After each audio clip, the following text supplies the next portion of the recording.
Education is not the learning of facts, but the training of the mind to think, is very rightly said by Albert Einstein. One more very powerful thought said by Einstein again is never stop learning because life never stops teaching. Teaching learning should be a dynamic process as change is always the way of life. Namaskar, everyone, and welcome to today's national webinar on the National Education Policy 2020, organized by the Department of Education, Government Degree College, Dharmanagar, North Tripura. Today is a very big day for the Department of Education of our college. On the behalf of our principal, the teaching staffs, the non-teaching staffs, and all the students of Government Degree College, Dharmanagar, I take the honored privilege to welcome all to this great event. I welcome our principal, Sir Sri Gautam Das. He will preside over today's event.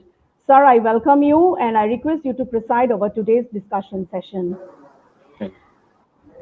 I take the privilege of welcoming our Professor Arun Saha, ex-Vice Chancellor of Tripura University. Sir is our chief guest for today's webinar. Thank you. I feel extremely happy to welcome Dr. Dilip Sarkar, Principal BBMC Agartala. Sir is our chief guest of honor for today's program. We are extremely honored by the presence of two eminent resource persons amongst us, Dr. Dipanita Chakravarti, Principal MBB College, Agartala, and Dr. Anup De, Associate Professor, Department of English, Assam University, Difu Campus. I request our chief guest, Professor Arun Saha, to please inaugurate the program and declare the start of today's program. Thank you. Yes, let us go together, and I declare the program for today is, set to go through, and I inaugurate the program formally. Thank you, sir. Thank you very much. Yeah. To begin with the welcome address on the behalf of the organizing committee, I take the privilege of welcoming our President, Sri Gautam Das, Principal in charge of Government Degree College, Dharmanagar. I welcome our guest of honor, Dr. Dilip Sarkar, Principal BBMC. I am honored to welcome Professor Arun Saha, ex-Vice Chancellor, Tripura University. I heartily welcome Madam Dr. Dipanita Chakrabarti, Principal MBB College, Agartala. I extend heartiest welcome to Dr. Anup De, Associate Professor, Department of English, Assam University, Difu Campus. They are our resource persons for today. I welcome all participants comprising the teacher fraternity from schools, colleges, teacher trainers from different B.Ed colleges across Tripura, Assam, and West Bengal, research scholars, B.Ed trainees, students from Tripura University, Assam University, West Bengal University, Bardhaman University, and others. I welcome the college students studying in various undergraduate courses in colleges across our state and other states too. We have an approximate of more than 1,400 participants today participating in this webinar. I welcome one and all heartily. I hope today's program becomes a grand success by all the participants' support and cooperation. I welcome the members of Organizing Committee, Dr. Suman Adhikari, HOD, Department of Chemistry, GDC Dharmanagar, Dr. Ankan Sinha, HOD, Department of Physical Education, GDC Dharmanagar, and Ms. Lalundami, Assistant Professor, Department of Education, GDC Dharmanagar, for their constant support. I welcome Prasanjit Devnath, who is helping me in all the technical matters for today's webinar. The Union Cabinet has approved the new Education Policy 2020, and there has been a drastic change in the education system of India after a very long gap of 34 years. Today, through this discussion session, we all will come to know in detail about the changes that have come to the educational arena of our country. I once again welcome one and all. I humbly request Dr. Dilip Sarkar, Principal BBMC Agartala, to deliver his speech as our guest of honor. Dr. Dilip Sarkar, sir, please deliver your speech. And when the speech goes live, we all will remain backstage and Dr. Dilip Sarkar will be on the screen.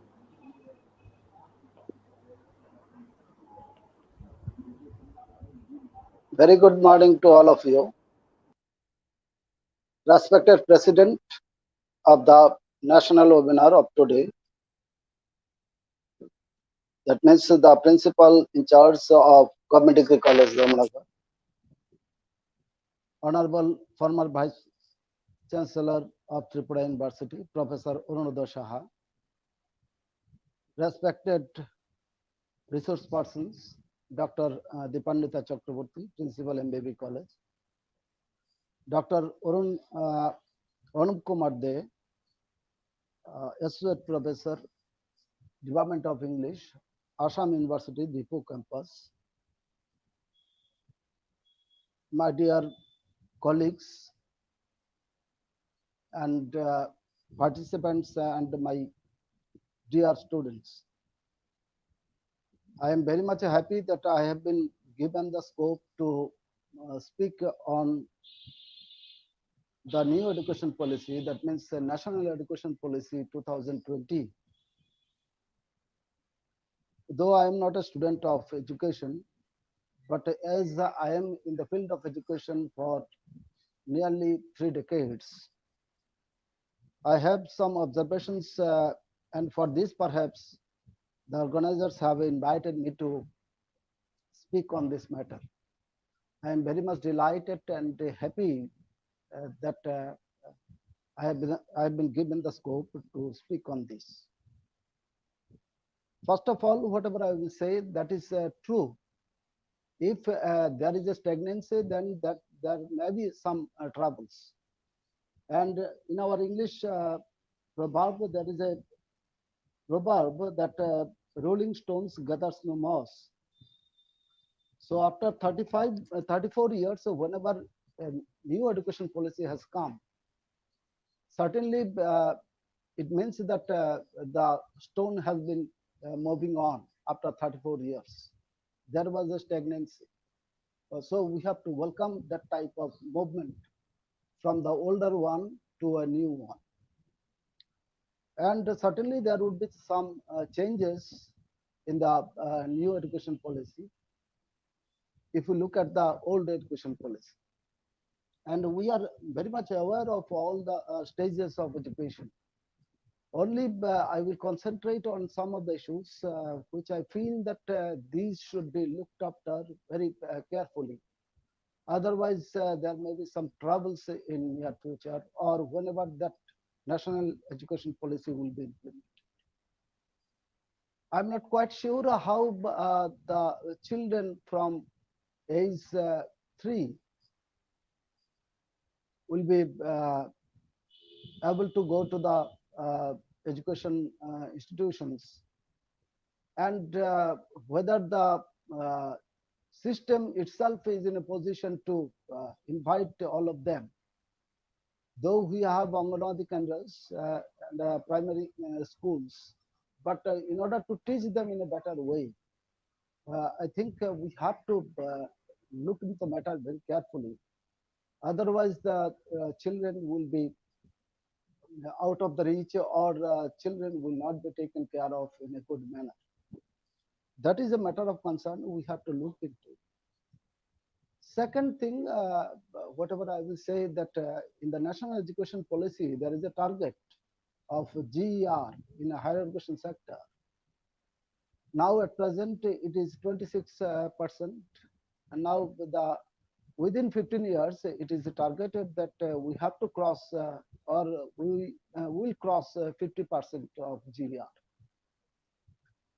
It means then that we have to increase 14% GER. It is not a matter of joke. We have to look into the matter very carefully. That means we have to invite more students from the school sector to the higher education sector. And in that case, the present higher education sector, if it remains the same, then that would create a great trouble. So uh, we have to enrich the higher education sector in a manner so that we can invite the students who will pass higher secondary courses, and then they will come to that type of institution. In the national education policy, I have seen that there is a system of screening in order to enter into the higher education sector. Whenever the students will complete their school education after class 12, then there would be a screening, an entrance test. I know entrance test is for screening. There is a hidden idea that all the students who have completed their higher secondary course are not capable to enter into higher education sector. Otherwise, why screening will be?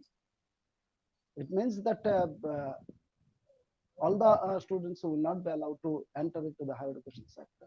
That is something quite contradictory to the increasement of GER in higher education sector. If all the students who have completed their 12th class standard are not allowed to enter into higher education sector, then how GER will be increased, I don't know. At present, we know that there are some entrance systems in engineering and medical science. And we know that only small sections of students are allowed to enter into engineering course and medical science courses, only due to that entrance test. That means that we have not that type of seats in that streams. As a result, there is a kind of entrance examination. So I believe that that type of entrance examination will not help us to increase the GER in the field of higher education.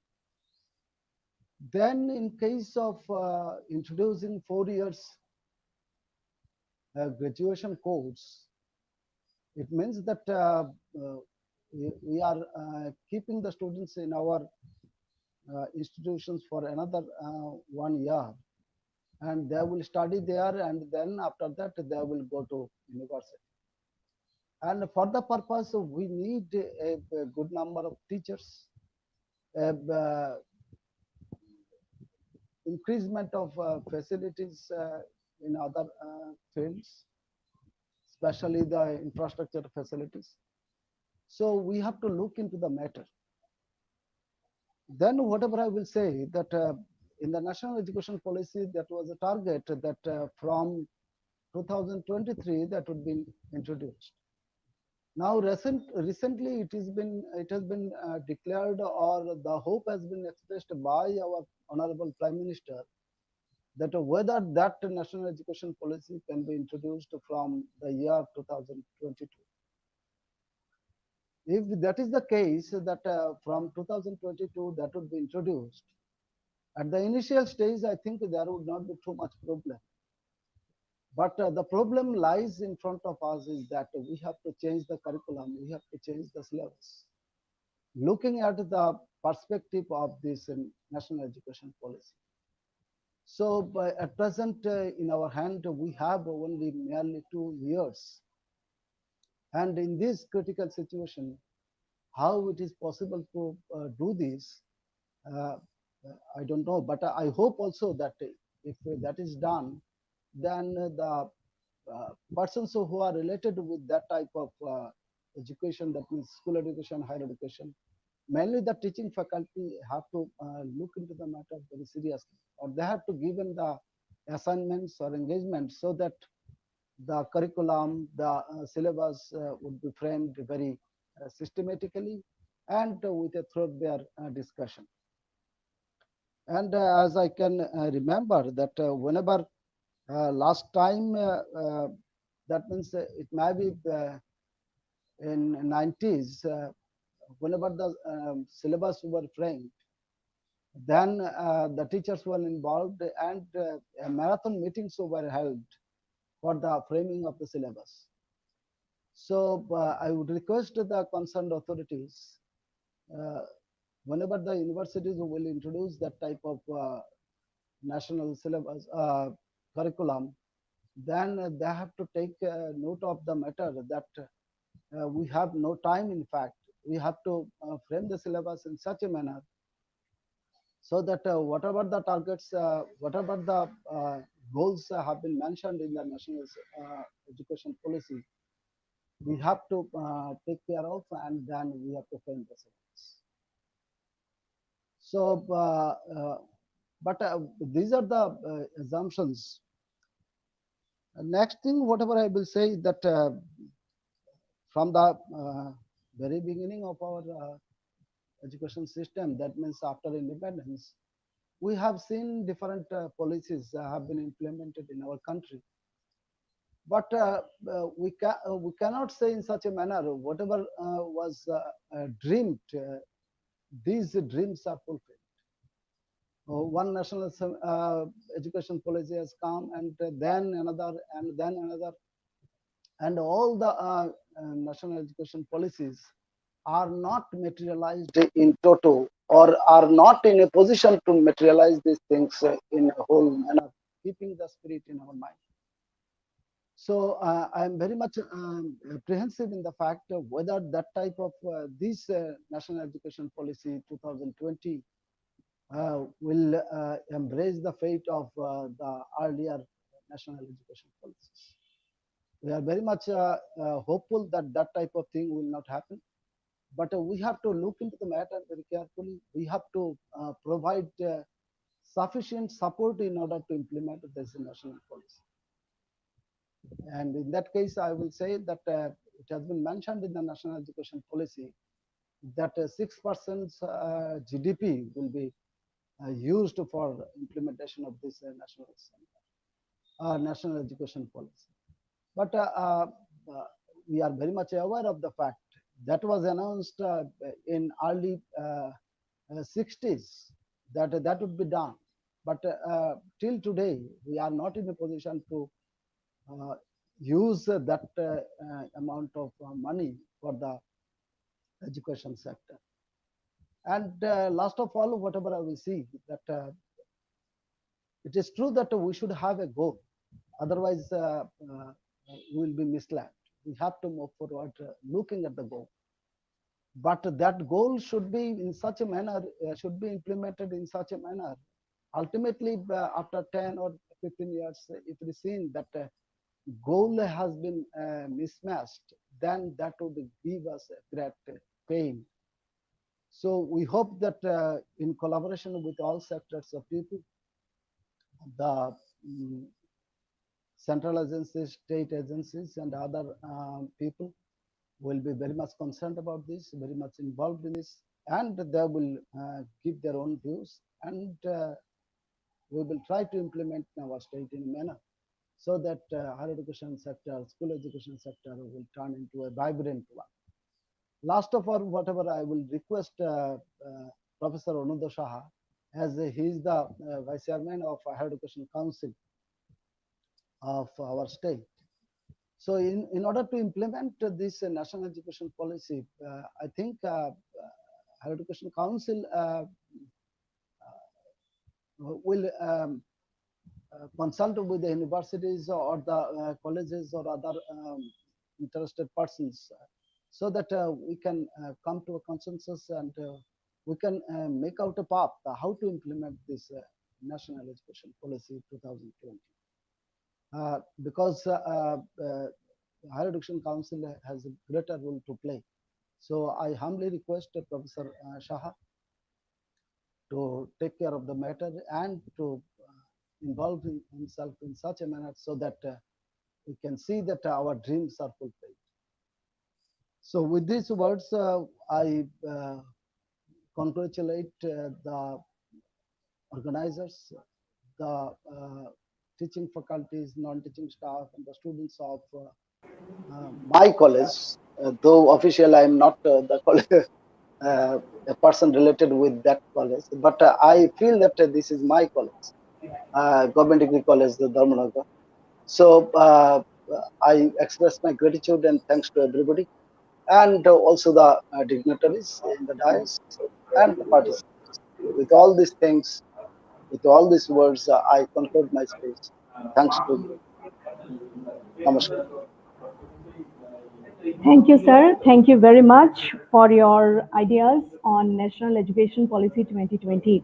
Thank you, sir. Thank you very much. We still miss you in our college. Thank you, sir.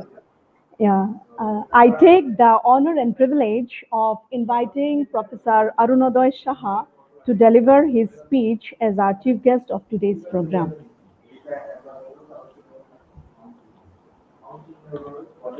Hello. Hello. Yes. Uh, Yes, sir. Sri Gautam Das, Principal in Charge, Dharmanagar Degree College, who is presiding over this video conferencing, I mean, seminar, seminar.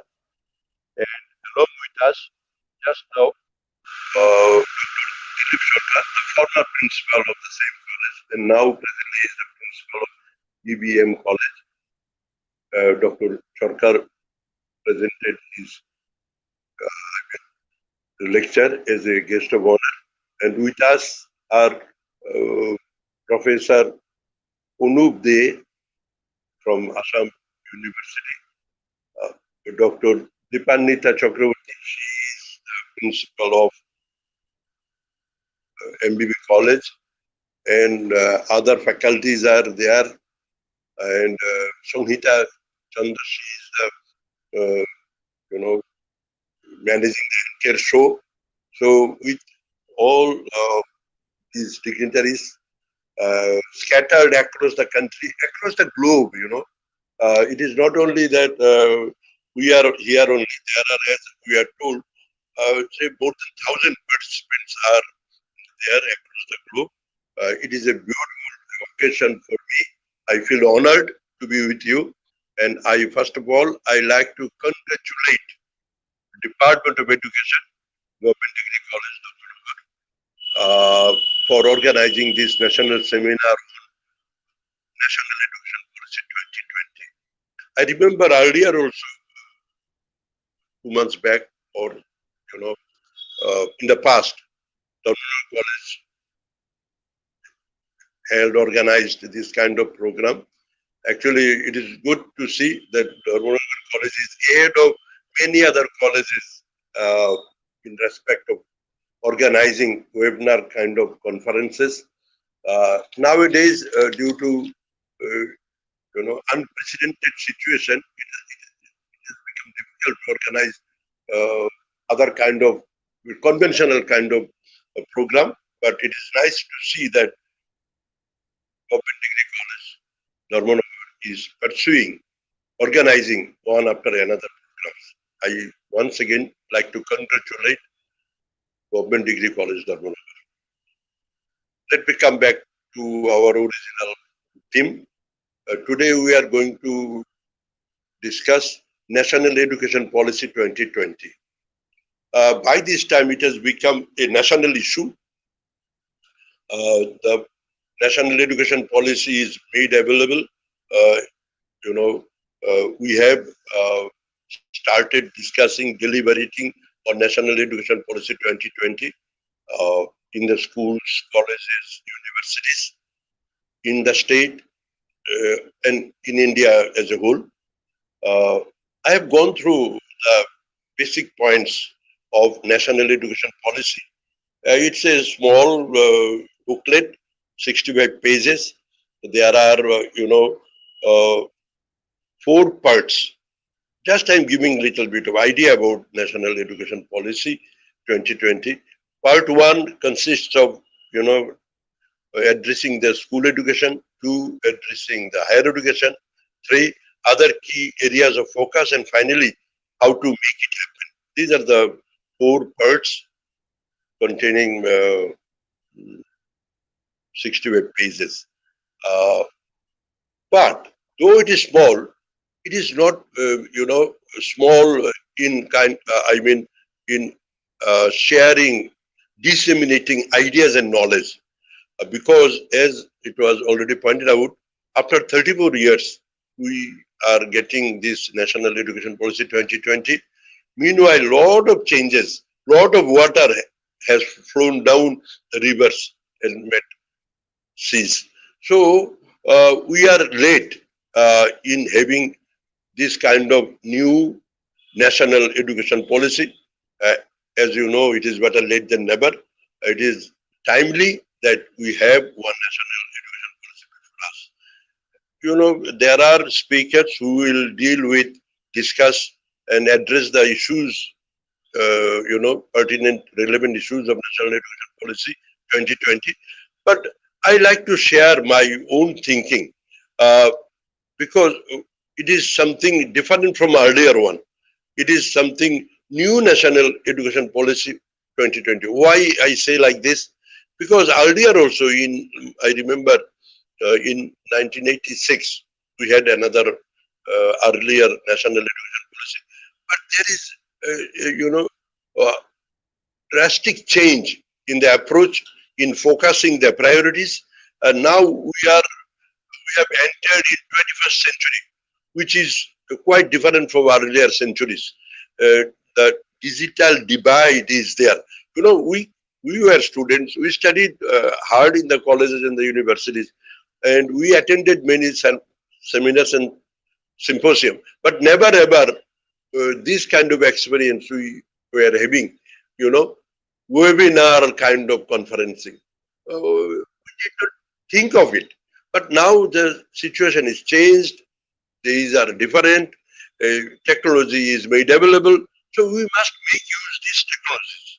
So my point is this: the technological divide which we are facing today must be addressed. And I'm not going to discuss all the points in details, but I'd like to take up 1, 2 points.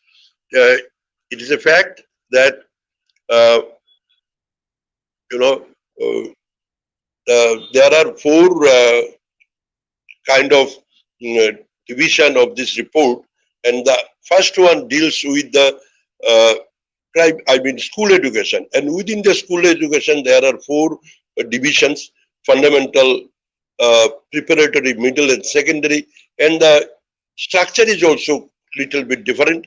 Earlier it was 10 plus 6, now 5 plus 3 plus 3 plus 4.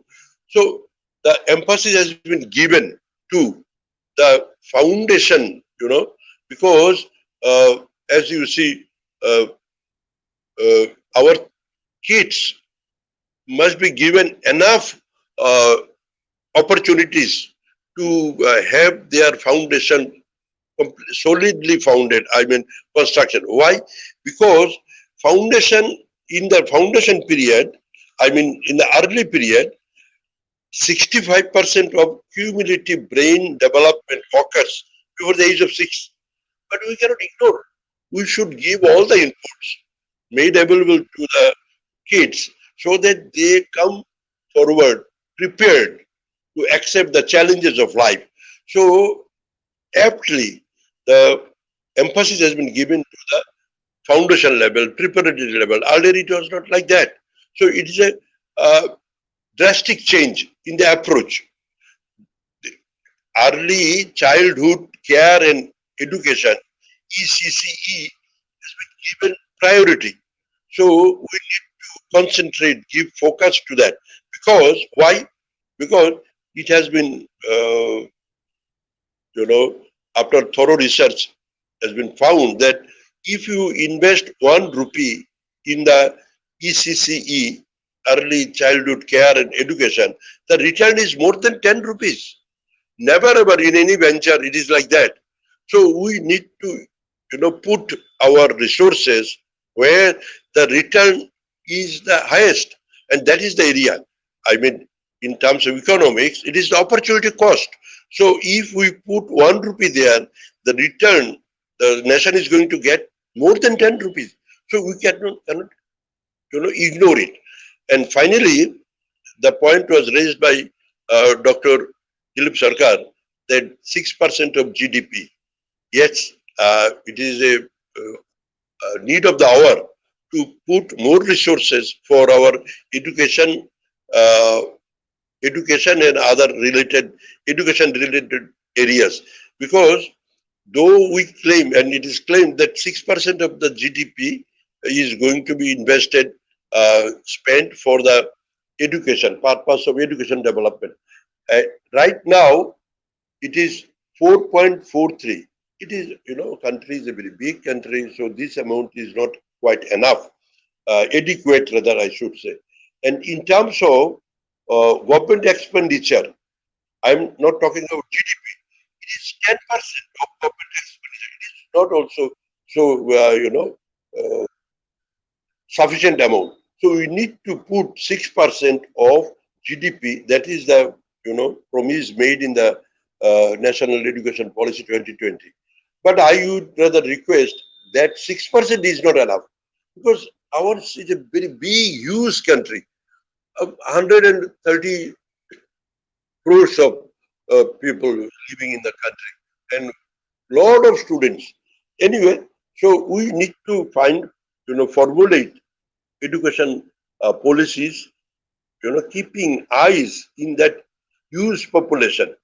Uh, Actually, when we are going to invest money, there are other options also. But we need to support equitable high quality of education for underprivileged students.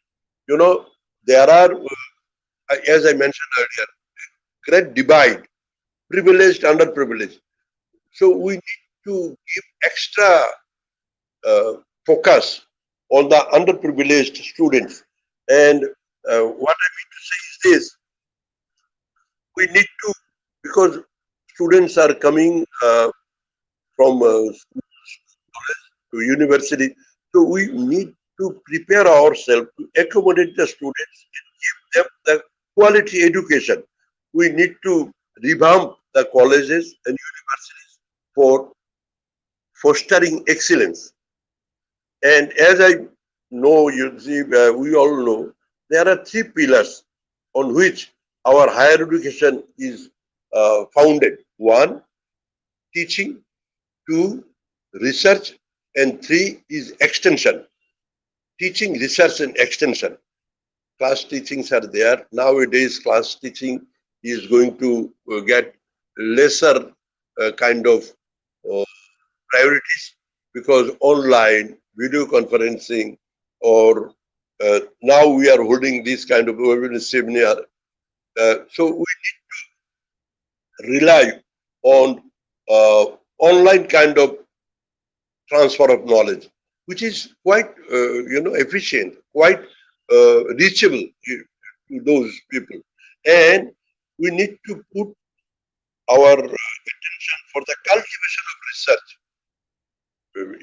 Research economy is ahead of other economies, uh, because they are doing good research and getting the results of research in the upliftment of the life of our people.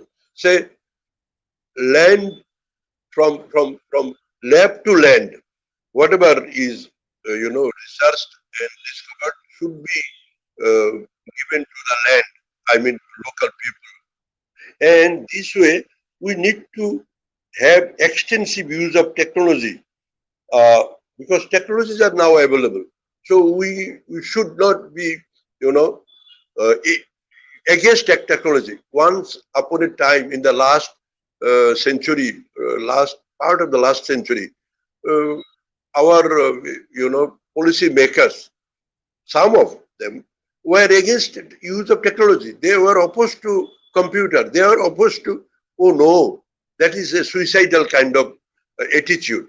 We need to seize the opportunities made available. Now, as you see, at the end of my lifetime, I am exposed to this kind of technology. I am jealous. I am deprived of. Why that facilities were not given to us? But anyway, it is better late than never, as I mentioned. So my point is this: the divisional, the online digital education should be given priorities, and that is what is focused in the national education policy. Very interesting thing is this: uh, as we are very acquainted with a new word, SEZ. Uh, what is that? You know,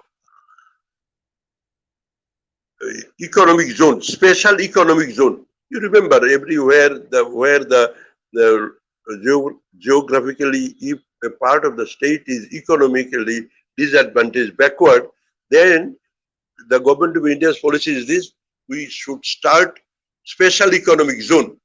Say only last week probably in Shabroom in Tripura there is one first one.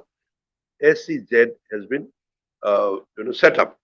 They are under the big umbrella, big area, the industrial development will be carried out. Like SEZ, we can have, very interesting, uh, SEZ in education also. In state of special, I mean, just like special economic zone, we can have one special education zone. Very interesting, because there are many places across the country where educationally our this area is backward. Industrially, I'm not talking about industrially or other kind of parameters. In terms of education, marginalized, disadvantaged, boys and girls are there. They do not have access to that advanced kind of education.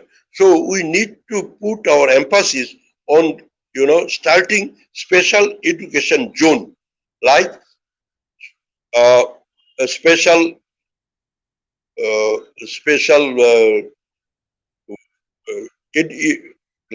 we are going to have special education zone, uh, like Shabroom and other areas. Say in Ambasha. Ambasha, this is aspirational district.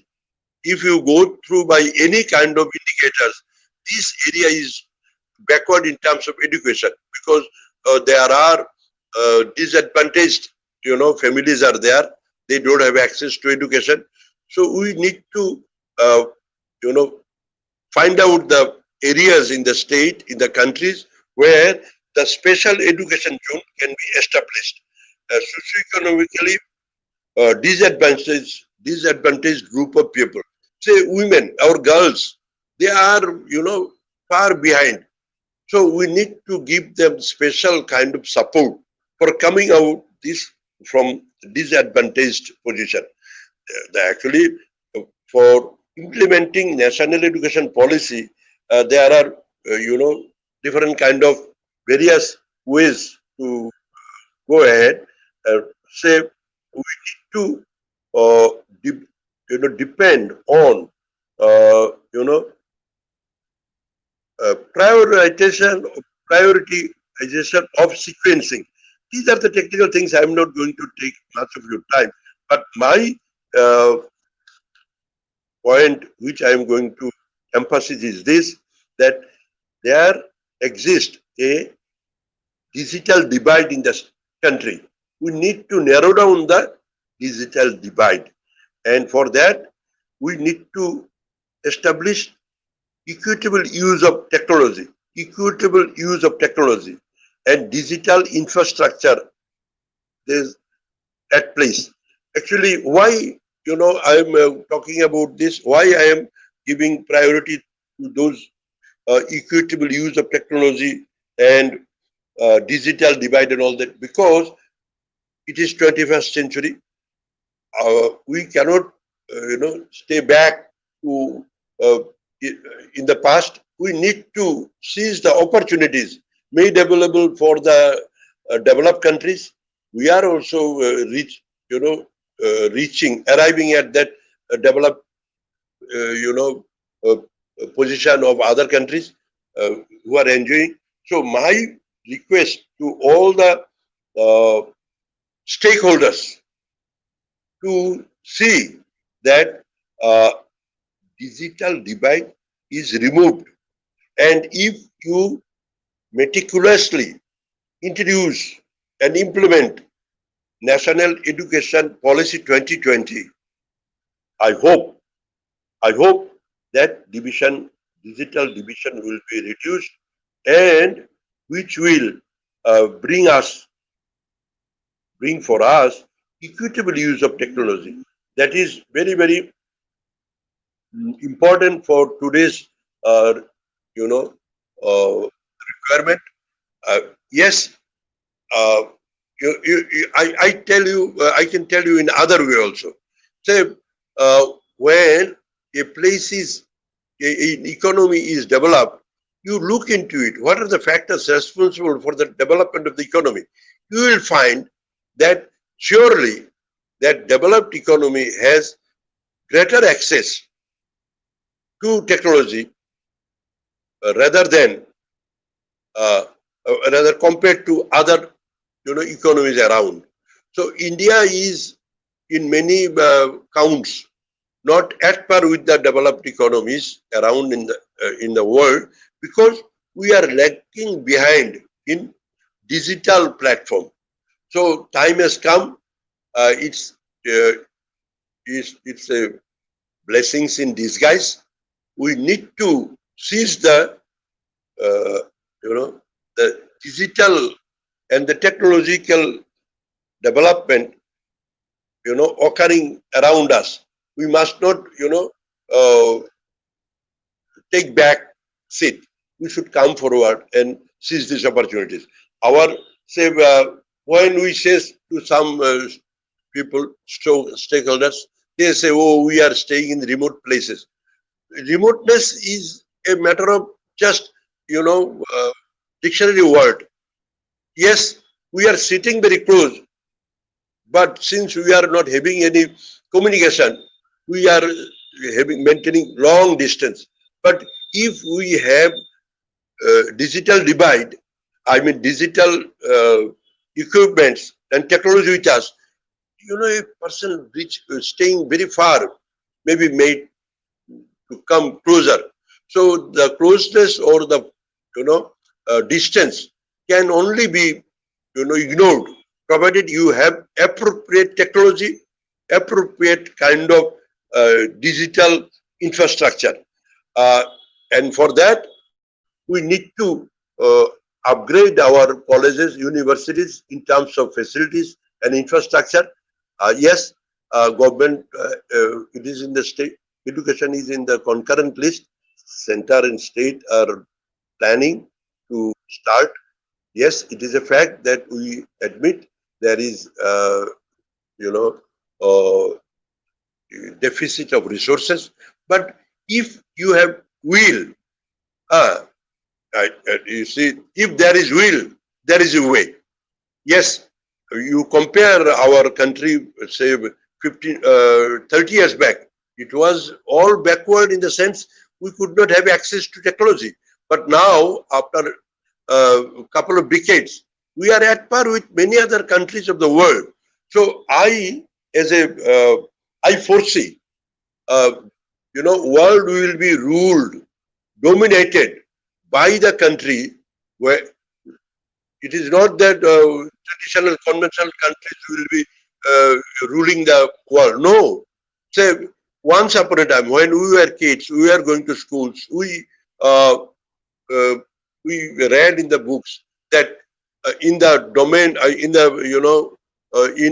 England and its, extended territory like India and other, uh, the sun never sets. Sun never sets in uh, British Empire. But where is British people are now? Where are those days are gone? Because once you are not catching up with the time and fail to grab the technology, you miss out. You miss the bus. You miss the train. You miss everything. So our uh, education, new education policy thrust has already been given to the equitable use of technology and uh, extension and establishment of digital infrastructure. Yes, I finally, before I conclude, uh, I know there are a lot of problems. Yes, there are always problems, but you need not be afraid of problems because, Dr. Dilip Sarkar mentioned many, points, and he is in doubt whether it would be done. If not, if you see, our approach should be very, very positive. Yes, there are obstacles. We will overcome. We shall overcome one day. As you know, why we should be pessimist? You see, yeah, actually, a teacher is not convinced, confident about the positive policies, positive national education policy 2020. If they are hesitant, it is very difficult to get the, you know, uh, what I say, the results we are expecting. But anyway, thanks to all of you. Once again, I like to congratulate Department of Education in particular and Government Degree College, Dharmanagar in general for arranging this kind of, I mean, conference.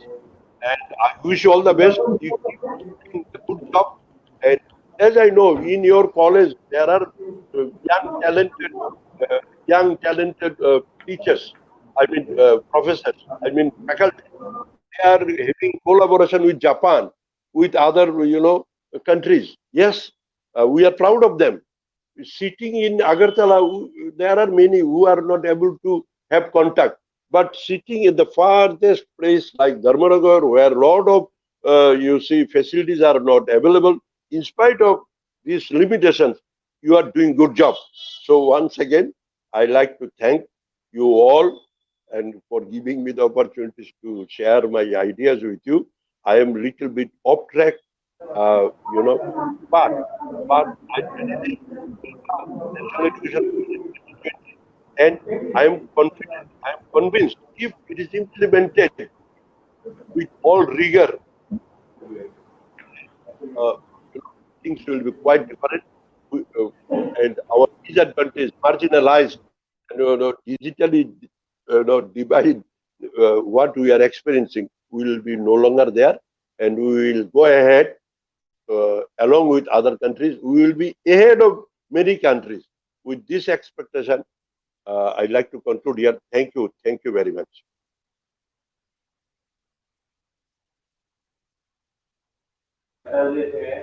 Thank you, heartiest. Thank you to Professor Arun Shah for encouraging us. Yes, truly in a remote place like Dharmanagar, I should call it a remote place in a par challenge with the other parts of the country. We are really in a remotest place, but then also the faculties of this college, the students of this college, we try to come apart excellence with the other people of the country because we know that for the development of the college as well as the development of the academic side of the college, we the faculties should take active participation in all these webinars. So we have been conducting all these webinars, and I'm sure that in near next future few days to come we will conduct more webinars like this. Thank you very Yes. much, Oh, sir, for appreciating us. thanks. Now, I We expect. request the president of today's program, Sri Gautam Das, Principal in Charge, Government Degree College, Dharmanagar, to please deliver his presidential speech. And after Gautam sir's speech, we will go into the second session of our discussion today.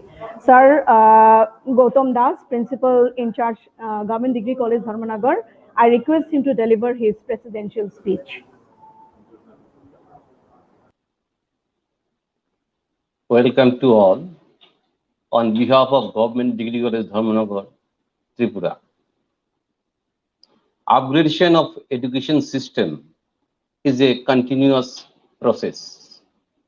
The Government of India has set up various education committees to address the challenges of education, recommend comprehensive education policies, and improve the education system, as well as to accessible education by the large segment of society in India. The first committee was University Education Committee, headed by Dr. Sarvapalli Radhakrishnan in 1948.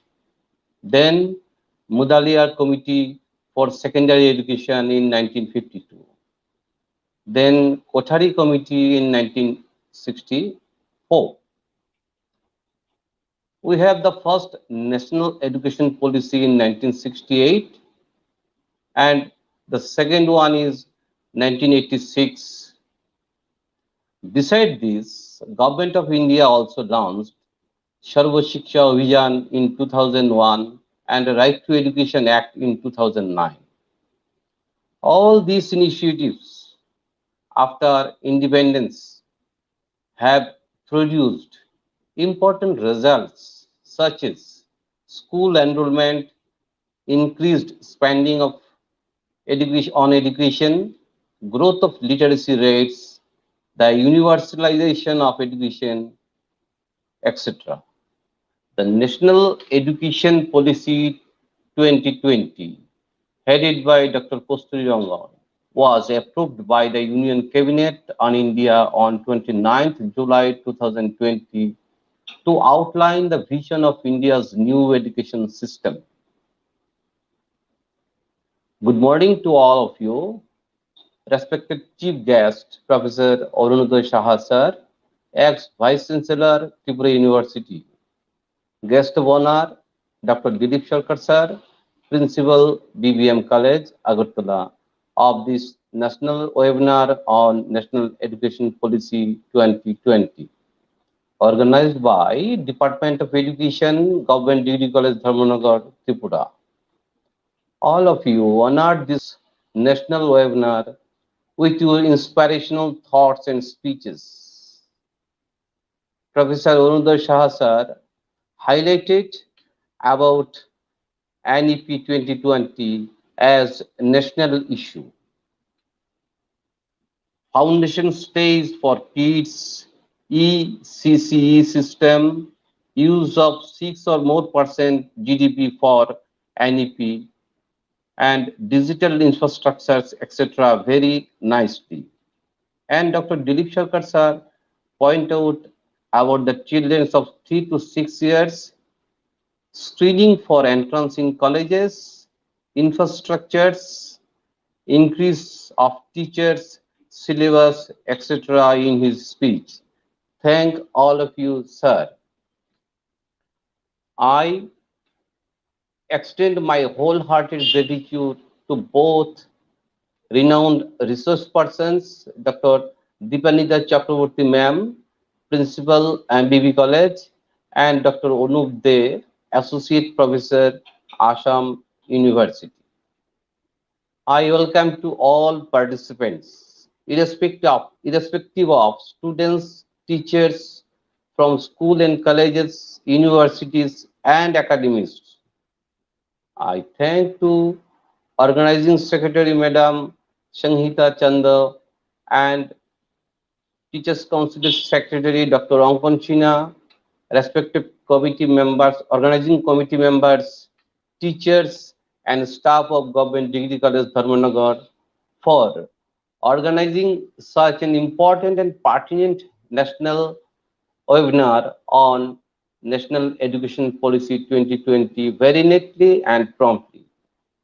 As educators and students, we are the major stakeholders in this policy. In order to address the NEP 2020, we have to understand what it is, the silent features of NEP, its vision, opportunities, challenges, and its implication.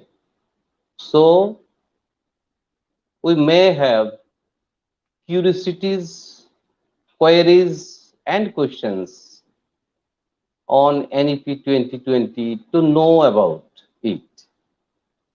As we have eminent experts as resource persons in this webinar, they will enlighten us and reach us to understand this policy.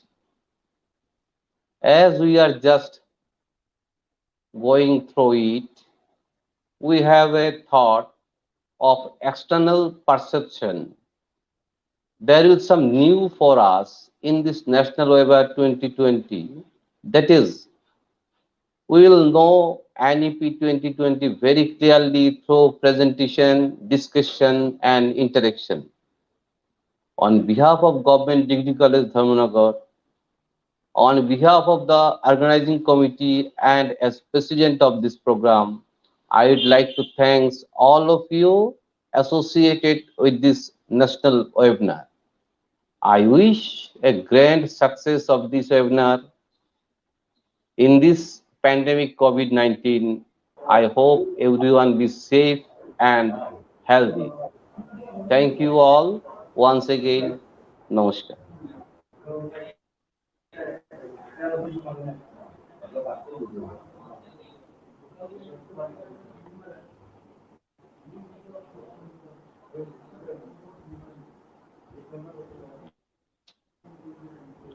Thank you, sir. Thank you, President Sir Sri Gautam Das, Principal in Charge, Government Degree College, Dharmanagar, as he delivered his presidential speech. Sir, this is a joint effort of the teamwork of Government Degree College, Dharmanagar. I would like to say to all the viewers, those who are seeing this program through YouTube channel, I like to tell them that GDC Dharmanagar is a family where we support each other. And if there is a program, even if it is a small program, we support each other very much. Today, I am blessed with support and cooperation of all my colleagues. I am able to deliver or I am able to conduct such a program. Hats off to all my colleagues, and I would give my heartfelt thanks to all my colleagues for supporting me. Sir, thank you very much for your valuable presidential speech.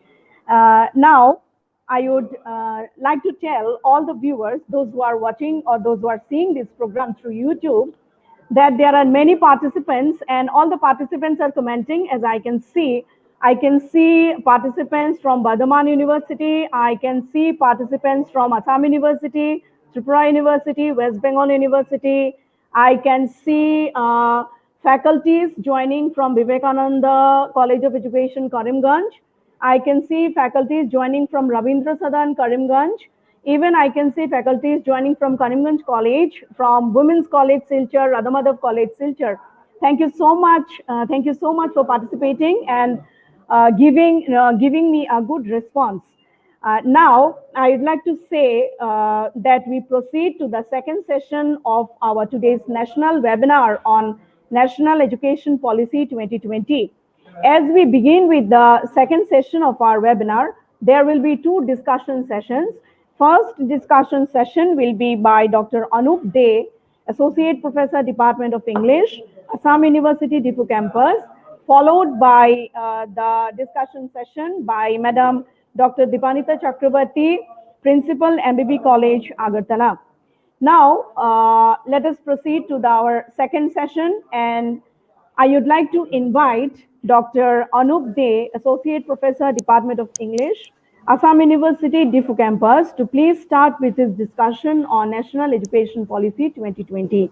Welcome, sir. Welcome once again, and we are hoping that we will get to learn so many things from your discussion. Thank you, Sangeeta. It's a pleasant return. I should say it's a coming back to Dharmanagar College, although through a virtual mode. But I started my teaching profession as in a regular post from Dharmanagar College itself. So it was more than 16 years back that I joined my government service, and I stayed there for more than 6 years. And many of the senior faculty members, they have already retired. I share some pleasant memories. And I can say that at no point of time during that stay of more than 6 years, I can remember any such unpleasant incident that happened with me or with our fellow friends. So it was always a pleasure to remember the things that we had done in Dharmanagar College. We are the witnesses of its development. the development that has taken place recently. We were the witnesses of all these developments. So it's a pleasant coming back to the institution from where I have started my teaching profession. Now, coming back to my discussion, uh, I have uh, I have learned a lot from the deliberation of Professor Arun Shah. He talked various positive aspects of the National Education Policy 2020, and he is very much optimistic that when things will take the final shape, that would bring a kind of positive development in the educational scenario.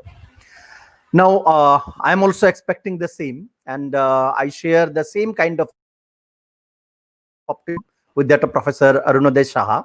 And more importantly, because it's a national education policy, and its implication is not limited to a few segments of the population, because its impact is will be felt uh, for more than, you can say, 60% population of India. So from that sense, it's a very important policy, because it's determined the present and future of that huge magnitude of Indian population. So from that sense also, it is very important. Professor Arunodaya Shah has mentioned various aspects of national education policy, and he tried to dispel the apprehensions shared by Dr. Dilip Sarkar. So a lot of discussions have taken place on national education policy, and I am fortunate to be part of some of this discussion even before this policy took its shape. I am fortunate to have. I am fortunate to be the part of discussions with many committee members, including Professor TV Katemani, who is now the Vice Chancellor of Andhra Pradesh Tribal University. Earlier, he was there in Indira Gandhi National Tribal University, Amarkantak. So I share some of the memories, and we also share this type of apprehensions what Dr. Dilip Sarkar has reached. So and when this national education policy ultimately took its shape and it was approved by the central cabinet, and now it is in its implementation part, because after 2 years it will take a definite shape. So we are hopeful that a lot of things will change. I'll discuss specifically one particular aspect of this national educational policy, and that is the how. Just a minute. Let me share my screen. Just a minute.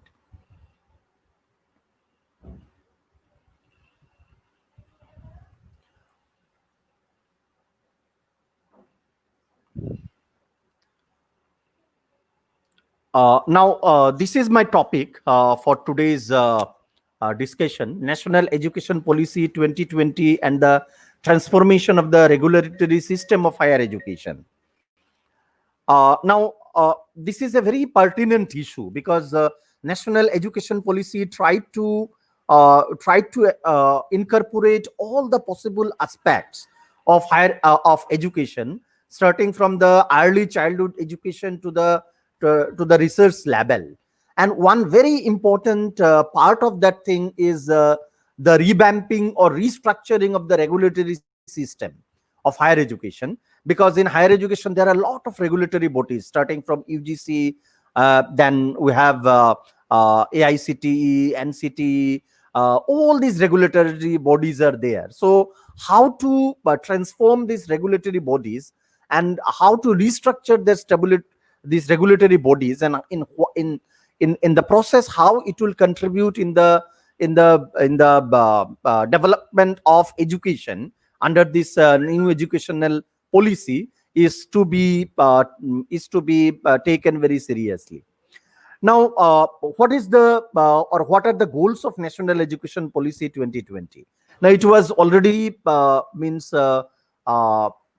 pointed out in Sustainable Development Goals of 2015, that is it ensures inclusive and equitable quality education and promote lifelong learning opportunities for all by 2030.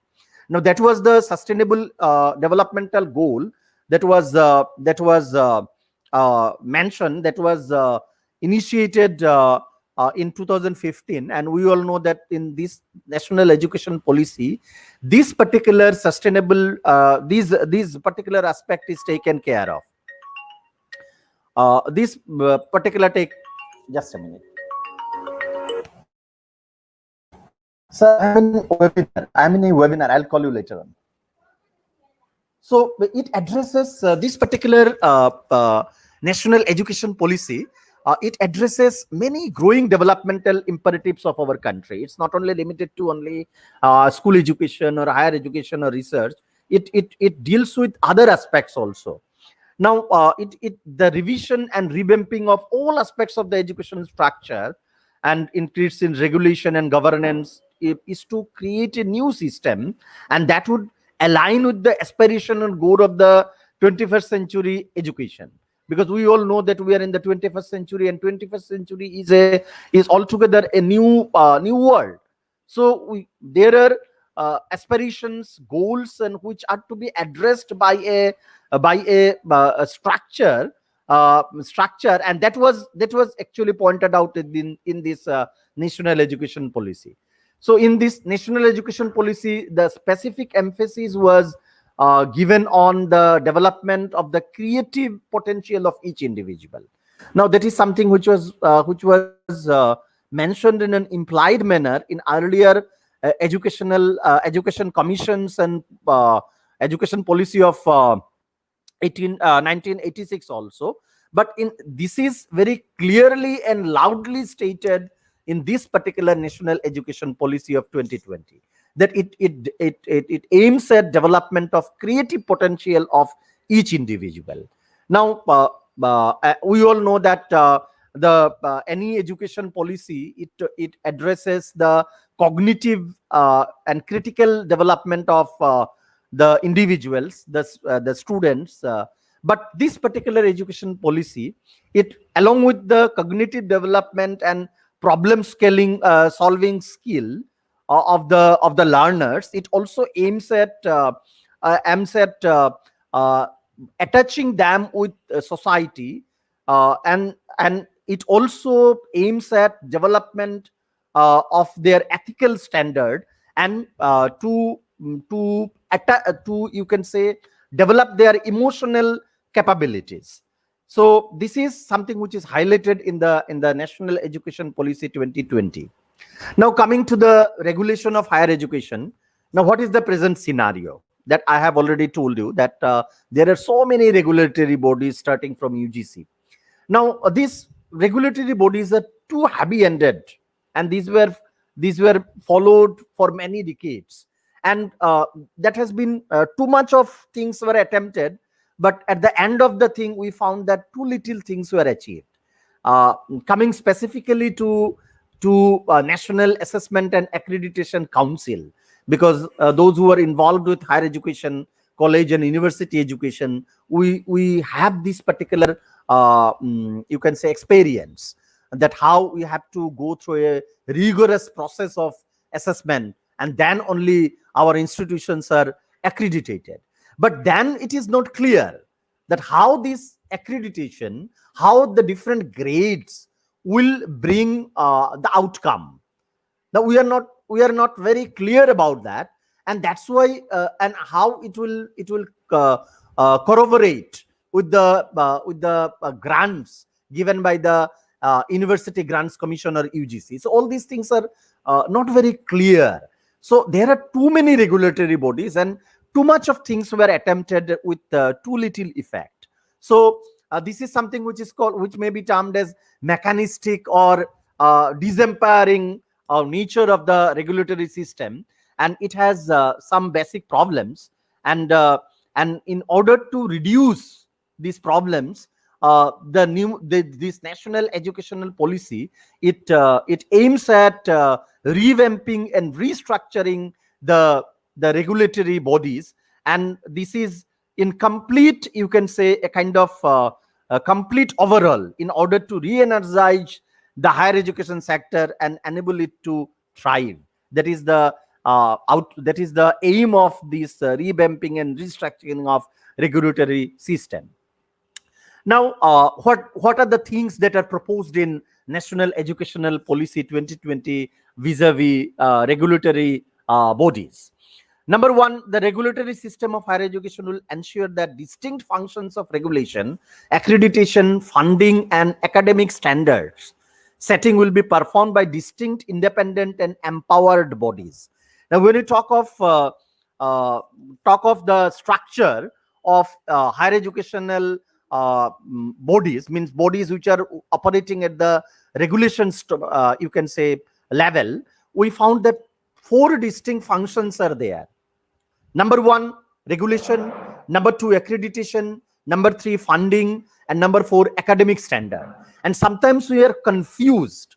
Even the nomenclature, University Grants Commission, is very confusing.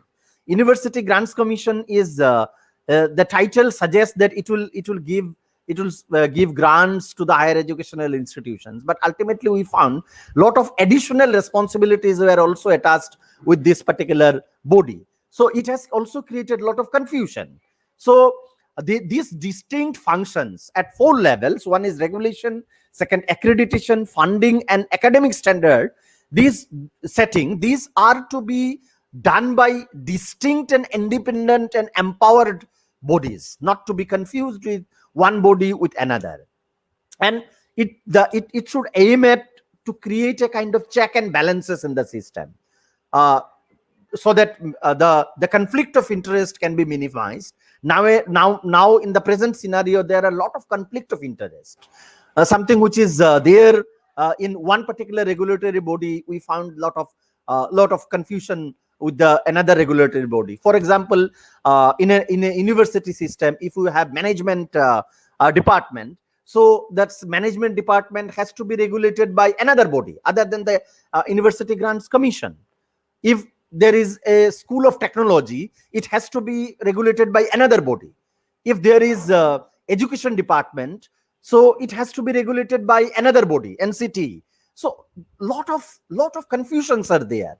So it also creates a kind of conflict of interest, and it creates a kind of obstacle also in the smooth functioning of the institutions.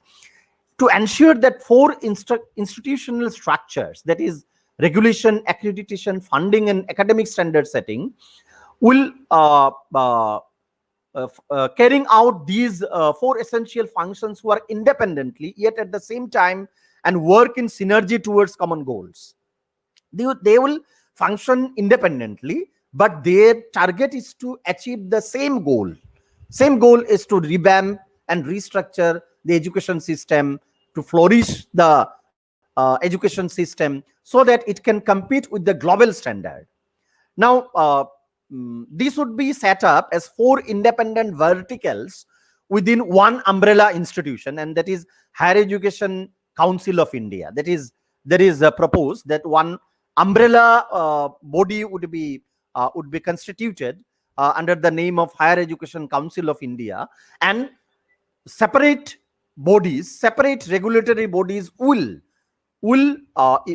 you can say function independently as vertical extension of this topmost body of higher education, that is Higher Education Council of India. Now, what is the function of National Higher Education Regulatory Council? This is the first vertical, you can say, extension or regulatory body. This is National Higher Education Regulatory Council, NHERC. Now, it will function as the common single point regulator for the higher education sector, including teacher education. So now NCT would no more, because it would cease to function. It will come under National Higher Education Regulatory Council, and it will other than the general education, it will also take care of the teacher education, but it will exclude medical education and legal education. These are two different professional education, and these would be handled separately. So there should not be any kind of confusion. So National Higher Education Regulatory Council will look after the general education at the higher level, along with the teacher education. Now, it will set up to regulate in a light but tight and facilitative manner. So this is very significant. It will function as light but tight, means it would provide lot of flexibility, but at the same time, it is expected that higher educational institutions have to function within certain parameters set up by National Higher Education Regulatory Council, and it will function as a facilitative manner. In a facilitative manner, it's not that it will regulate in the day-to-day activities of the higher educational institutions, but it will provide facilities. It will work as a in a facilitative manner. It means that a few important matters, particularly financial probity, good governance, and the online and offline public disclosures of all finances, audits, procedures, infrastructure, faculty, staff, courses, and educational outcome will be very effectively regulated. So it will function at all these levels, and there should be complete transparency. It is expected that there should be complete transparency, and it should be, all the information should be available, and it should be updated and available in the website, official websites of National Higher Education Regulatory Council, as well as the institutional websites, so that nothing should be hidden. Everything should be transparent, starting from the appointment of faculties to the curriculum designing, fee structure, everything. It should be transparent, and the higher educational institution should provide all this information in their own website, and it should be shared in the official website of National Higher Education Regulatory Council, so that there should be a proper kind of monitoring, so that unilaterally a institution of higher education cannot function, arbitrarily cannot function. There should be check and balance. And any complaints or grievances from stakeholders and others arising out of the information placed in public domain shall be adjudicated by NHERC. So it would function. I have already said that it will monitor, and that one more important aspect is added, and which was missing in earlier, you can say, the present regulatory bodies, is the option for feedback. That we only have the system which give us the instructions and send us the modalities to be followed, but there is no system of getting the feedback. So this feedback system from the students, and particularly students, underprivileged students, like or the differently abled students, they can give their feedback.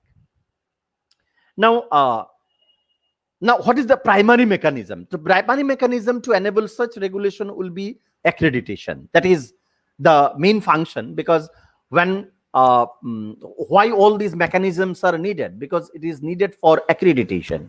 Now, for that one, another vertical extension would be there under the National Educational Council of India.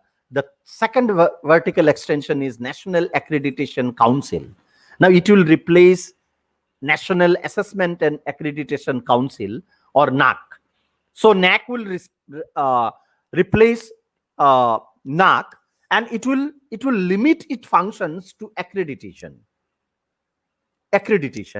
and it will accreditate the institutions, and based that accreditation would be based on some basic norms, public self-disclosure, good governance, and outcome, and it will be carried out by an independent ecosystem of accrediting institutions supervised and overseen by NAC. Now, so far we have seen that the institutions of higher education, these were assessed and accredited by only one regulatory body, that is National Assessment and Accreditation Council, Bengaluru. But now in this National Educational Policy 2020, it is proposed that there would be a kind of ecosystem. An ecosystem would be developed where some bodies, you can say accrediting institutions would function, would be hired to accreditate the institutions of higher education, and that would be overseen by National Accreditation Council. So National Accreditation Council would limit its function to decentralize its you can say role among various accrediting institutions who will go and assess and accreditate the higher educational institutions, and it would be supervised by National Accreditation Council. Now, the task to function as a recognized accreditor shall be awarded to an appropriate number of institutions by NAC. So this is there now. Also, this practice is there, but it would be more you can say revamped, or you can say it would be more synergized. In the short term, a robust system of graded accreditation shall be established, which will specify phased benchmark for all higher educational institutions to achieve set levels of quality, self-governance, and autonomy. So, in the short term, it will formulate a kind of framework, and on this framework, on the basis of this framework, the institutions of higher education will be assessed and accredited. Whether to what extent these have achieved their goals, and to what extent these institutions are functioning at these set levels. Now, in turn, what will happen that every higher educational institutions will have their own institutional development plans. This is very significant because every higher educational institutions have to make their own institutional development plans to attain highest level of accreditation over the next 15 years. They should prepare such a plan, institutional development plans, to achieve it for the next 15 years, and thereby it's a kind of, you can say that it's a kind of self-governance also, and it's a kind of you can say self-assessment also. And in the long run, accreditation will become a binary process as per the extant global practice. Now, in the other developed countries where higher education is at the acme of its you can say performance, now we find that there is the binary system that the regulatory bodies, they assess, but at the same time the institutions also make the self-assessment, and based on that outcome the gradation is given. Now, second important vertical extension is Higher Education Grants Council.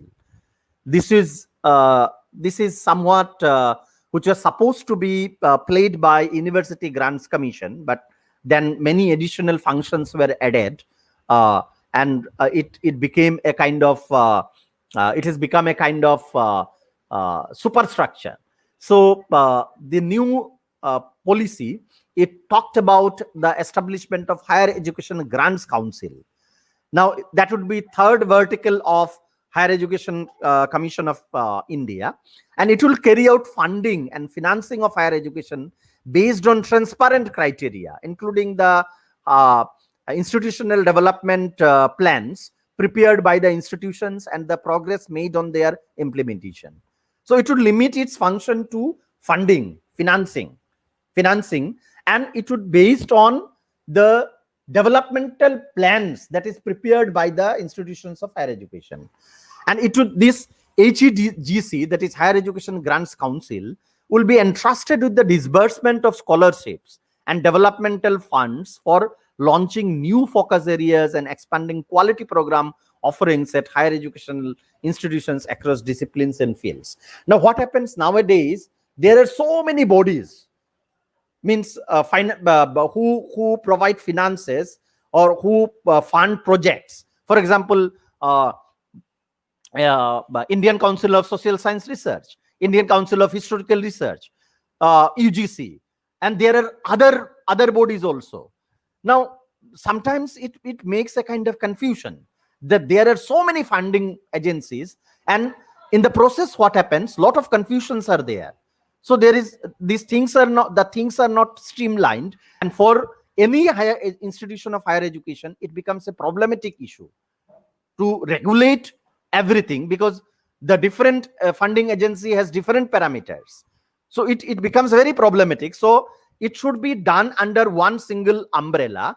All types of scholarships and funding should be from one particular end, that is Higher Education Grants Council. So it's a welcome step. Next important vertical of Higher Education Council of India is General Education Council.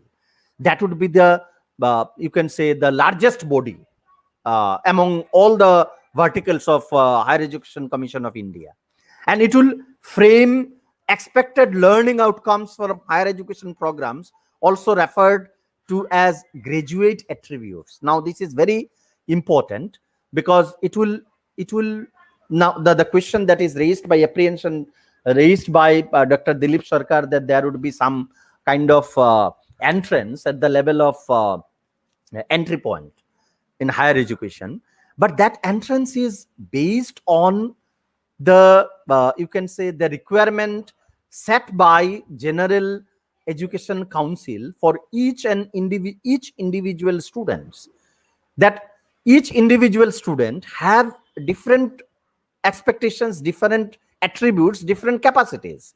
So how to navigate that particular process? Because nowadays what happens, that it is expected that those who will score good marks, they will go to the engineering and other science disciplines.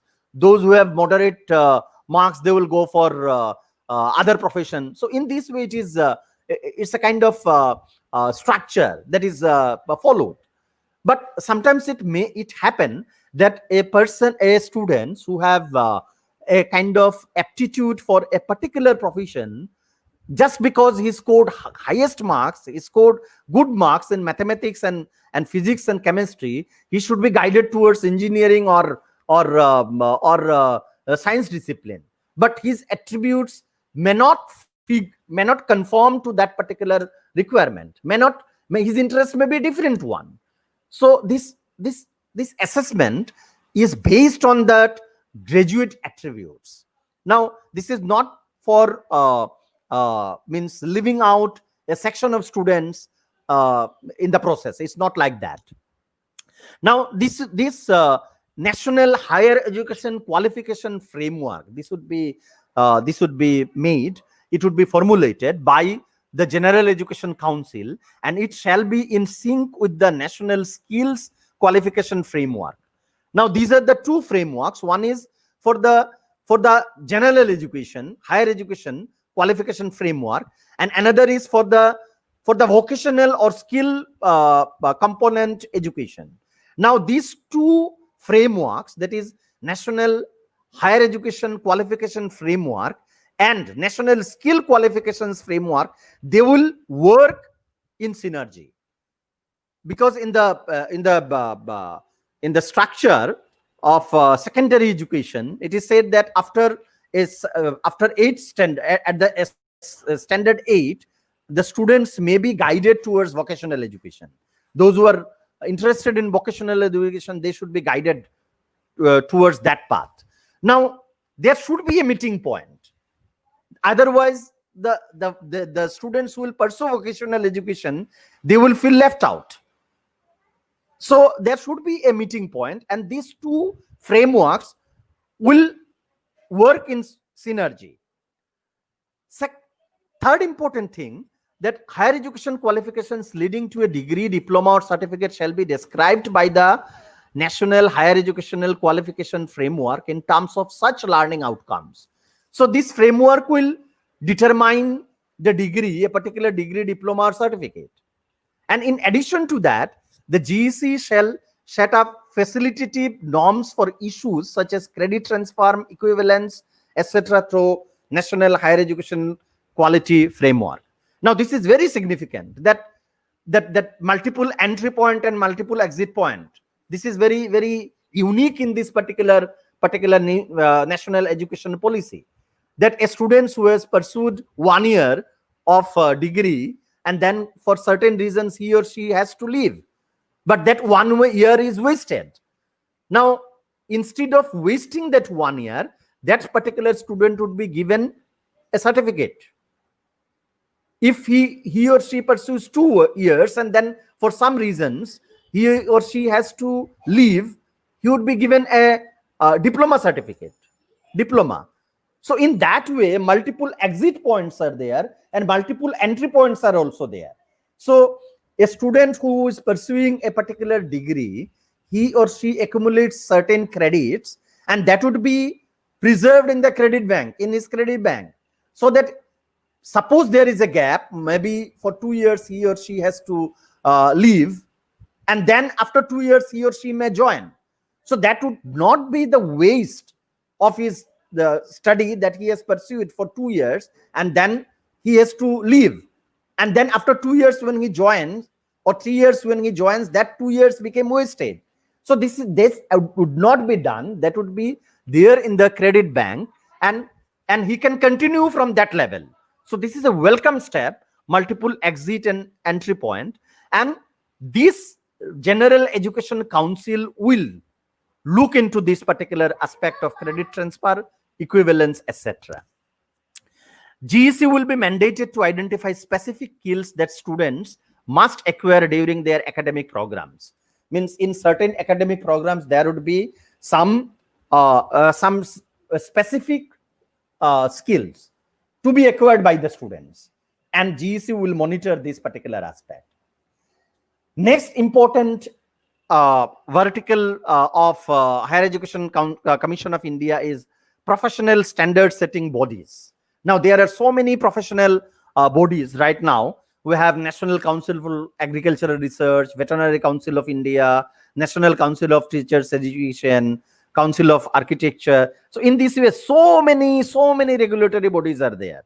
Now all these regulatory bodies will be brought under one single umbrella, and this would be termed as professional standard setting bodies, and they will function in these areas: vocational education, veterinary education, teacher education. So all these things would be operated by these professional standard setting bodies, and that would be the part of the GEC, General Education Council, and it would create or formulate in curriculum, and it will prepare its own new curricula. So it will this General Education Council, it will also monitor the activities of these professional standard setting bodies. Now at the end point, what are the benefits of this restructuring? I'm coming to my concluding part of my deliberation. Now, first thing that it will benefit, it will ensure the principle of functional separation by eliminating conflicts of interest between different roles. As I have at my beginning, I have pointed out that there are a lot of confusions and conflicts of interest in the present structure. So this will remove. It will also aim to empower higher educational institutions while ensuring that few key essential matters are given due attention, so that the higher education institutions, they can have a distinct, definitive instructions. So these are the goals you have to achieve through that particular program. These specific goals have to be achieved. So in that way, the institutions can function. They can strive to achieve all these things. So it will give a kind of new direction, responsibility and accountability. So this would come to higher educational institutions. They would be made more accountable and responsible. No distinction in such expectations should be made between public and private higher educational institutions. Now this is, Sir was talking about digital divide, poor and rich students. Now the same thing happens in in the context of private institutions and public institutions. Now, the new policy, it talks about the same parameters to be followed by both public and private higher educational institutions. Now, the function of all independent verticals for regulation, all these things, they will function effectively with, and they will, and in the process, the extensive use of technology would be there, and it would minimize the human, you can say, interference. So it would be a kind of complete transparent regulatory interventions, and there would be strict compliance measures with stringent action if suppose a particular institutions of higher education has displayed something or disclosed something and ultimately it comes out to be a false one, then stringent action would be taken against that particular institution. So this check and balances are there, penalties at the same time, awards should be there. Now, an institutions, if it is graded with A++ or A grade, and an institution getting a C grade, we are not clear about the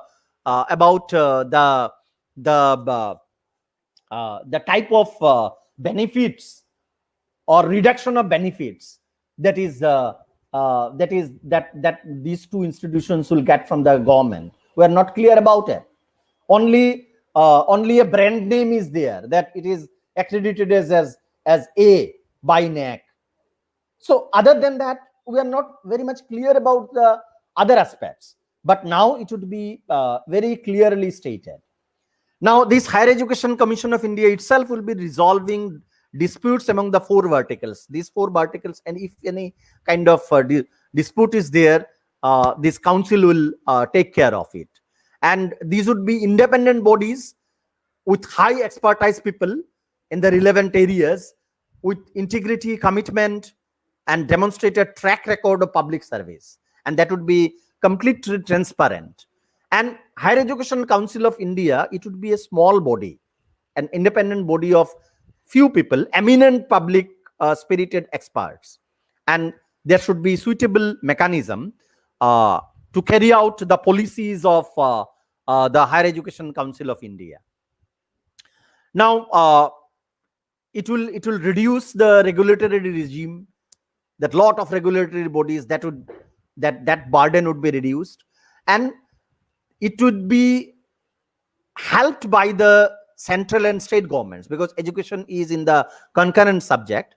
So this would be helped by the central and state governments, and they will help in the growth of these higher education and institutions of in their respective areas.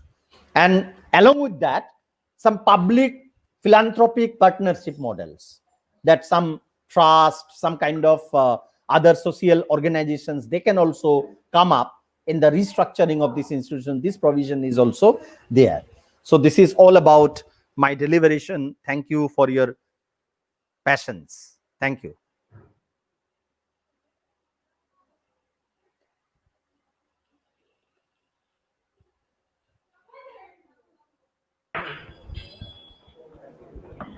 Thank you, sir. Thank you, Dr. Anup De, Associate Professor, Department of English, Assam University, Difu campus.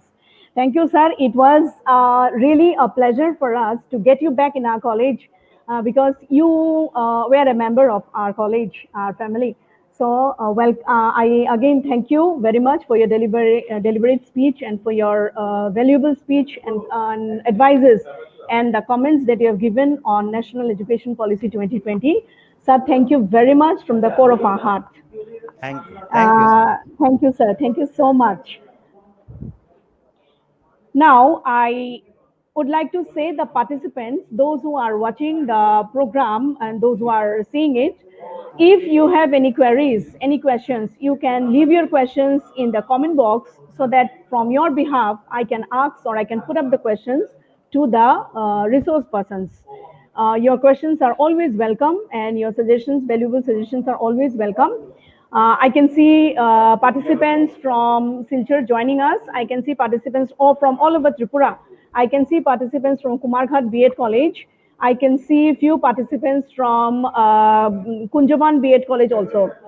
And Tripura University, obviously, there are many students joining us. I welcome all of you and I thank all of you from the core of my heart that you have given a very valuable time and you have given response to this webinar. I'm really thankful. Now I would invite Dr. Dipanita Chakrabarti, Principal, MBB College, Agartala, to start with her discussion on National Education Policy 2020 and enlighten us with her ideas. Madam, Thank you, I Sunita. request you to please deliver your speech. Thank you. Thank you so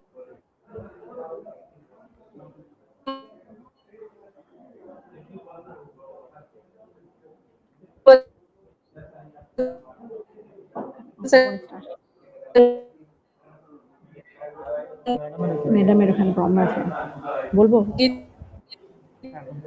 ma'am excuse me ma'am pardon me excuse me ma'am your voice is not clear ma'am Hope you can hear me. yeah now it's a bit clear it is partially coming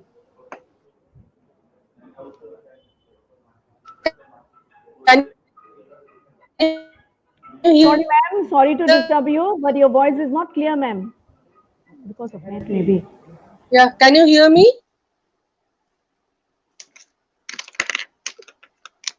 Can you hear me? yeah ma'am you are audible now Okay. Thank you so much.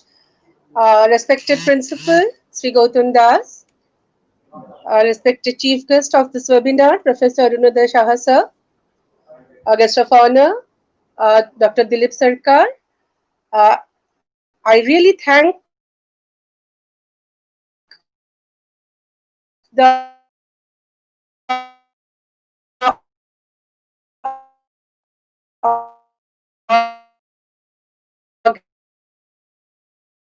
organizing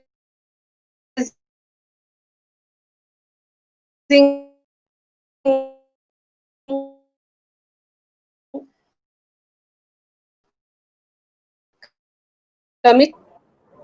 excuse me ma'am excuse me I'm sorry to disturb you ma'am please don't mind but your voice is not audible ma'am ma'am maybe because of network you are not audible but you are visible to us you are not audible College for giving me this privilege. The basic session who are capable of rational thought and action, who are able to show courage and resilience, possess empathy, acquire values and ethics, as well as learn to be creative too. Friends, I would like to limit my discussion on these basic aspects of the school education and the higher education part of national education policy. Education aims at equipping the individuals to be good citizens who are able to build an inclusive, equitable, plural society, as well as prepare themselves for gainful employment.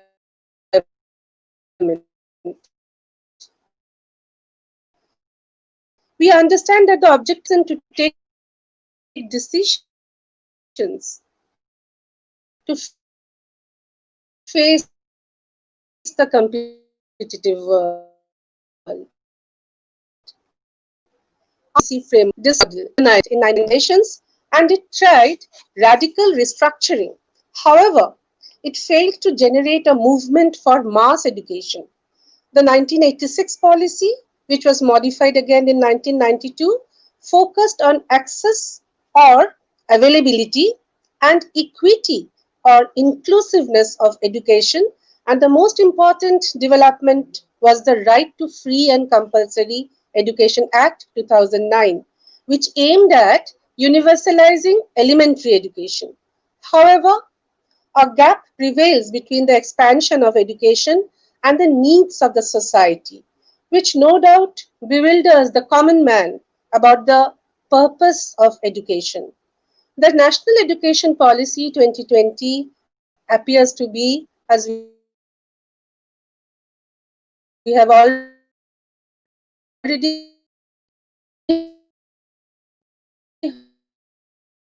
heard the stalwart speak on this, to be visionary and ambitious, which will transform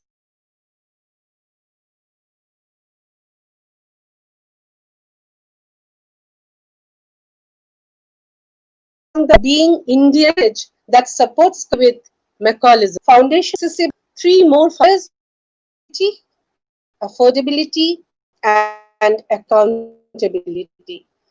This policy has been framed, which we have just heard from Dr. Day, that so that it gets aligned to the 2030 agenda for sustainable development, which has the goal to change India into a vibrant knowledge society and global knowledge superpower. The policy has been drafted keeping in mind that both school and college education has to be more holistic, flexible, multidisciplinary, which suits the 21st century needs and aims at bringing out the unique capabilities of each student. I would like to repeat that, each student. There are many new ideas incorporated in this policy which are essential to make our education system more holistic and flexible. The idea of a credit-based system is not new, but unfortunately, earlier attempts made in this regard could not bring the desired results. It is hoped that at this time around this will be ensured and the implementation will be at the earliest.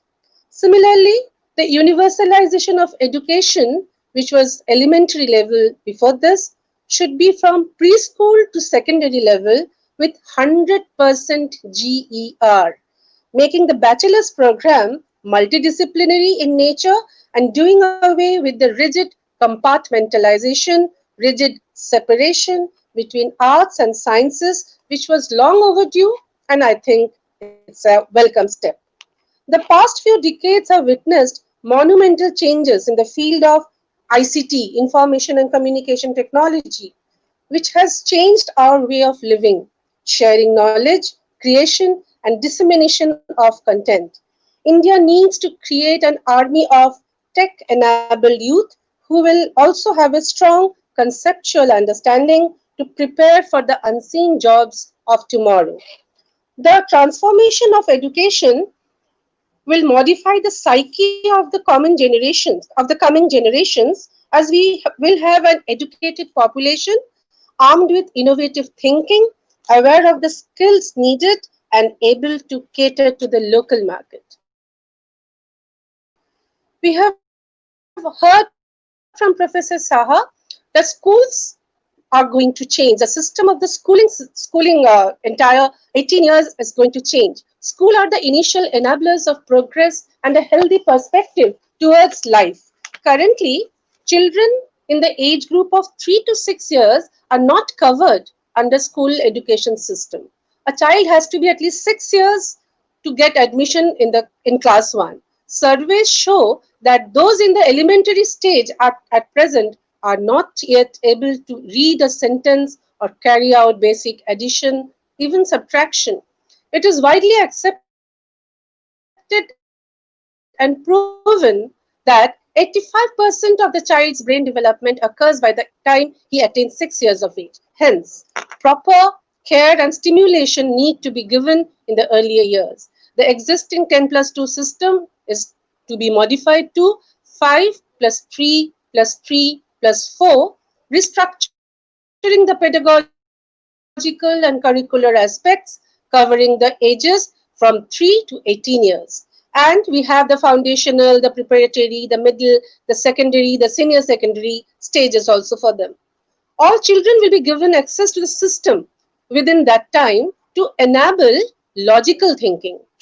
problem solving, as also inculcate soft skill like sensitivity, good behavior, ethics, cleanliness, cooperation, communication, and along with all these, also elementary literacy and numeracy.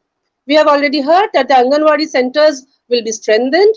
These preschools will be known as Bal Vatikas, and the transition from these Bal Vatikas to the primary level will be hopefully a smooth one. Close monitoring and tracking of the progress needs to be done, and the target will be completed, as we have been hearing, by 2025. It is also important that studies will take a back seat if the child remains hungry. So, healthy and nutritious meals will be provided as breakfast to boost up the learning energy, and the current midday meal schemes will also continue. With the RTE Act, the dropout rates till the middle school level was immensely curtailed, but we don't find the same in the higher levels. The GER, the gross enrollment ratio, significantly dropped as the grades rose. In the classes 6 to 8, it is 90.9%. In 9 and 10, it is 79.3, and in the next 2 years, that is in the 11th and 12th classes standards, it is only 56.5%, showing that more and more students drop out after the middle level. To many of these dropouts, actually, studying does not interest them. They are always in a half-hearted participation because education seems to be a burden for them. There is a projection of bringing 100% students within the ambit of schools in the 2020 policy. Scope for the school education will be broadened if necessary by the ODL methods, restructuring with multidisciplinary subjects, experiential learning, greater flexibility, vocational training, optimizing learning based on cognitive development of students, of the children, manifestation of perfection already in man, which Vivekananda had vision. Attempts will be made now to be more to transform the content, and it should be more on the intent of education to make it more fruitful, so that the children now want to learn and not what he has to learn. The debate regarding the medium of instruction in our schools have been raging for the past several decades. Mahatma Gandhi had been very insistent on the use of vernacular. He said, in a free country, the medium of instruction or the subjects cannot be decided by academicians. That depends on the want of the country. I quote here, he says, so long as we, the educated classes, play with this question, I very much fear we shall not produce the free and healthy India of our dream. When the country becomes really free, the question of medium will be settled only one way. Multilingual approach in the early stages is also applauded as children tend to pick up whole languages quickly between the ages of 2 and 8 if taught in an enjoyable way. The rote learning and exam centric education will be done away with. And assessment will be more competency based. Progress made including self peer assessment to track their growth. The students' interests, and assessing the outcomes of learning processes, or even in the rural centers in now coming to higher education, in which we all are involved. The higher education system plays an important role for the country's overall development to provide quality based education, to empower youth for self sustainability, and also gives him a wider perspective of the world around.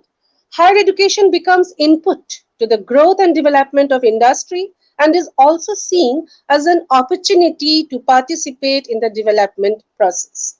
As we were talking about the GER, it's found that though the GER at the senior secondary level is around 58%, it is only 26.3 in the graduation level.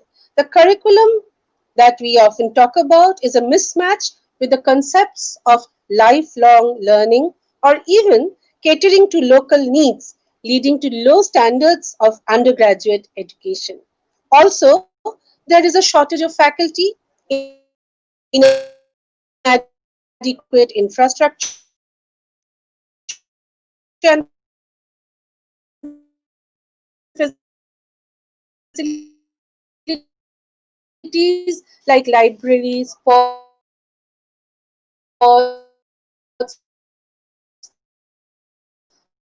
hostels, transport, very less academy industry linkages, and a very small proportion of graduates we all know in this system are actually in research also in the however very scientific is develop good thoughtful creative individuals. The mantra of the time is to enable students to achieve economic independence, a more meaningful life and work, as well as create a knowledgeable, socially conscious, skilled, innovative, progressive nation.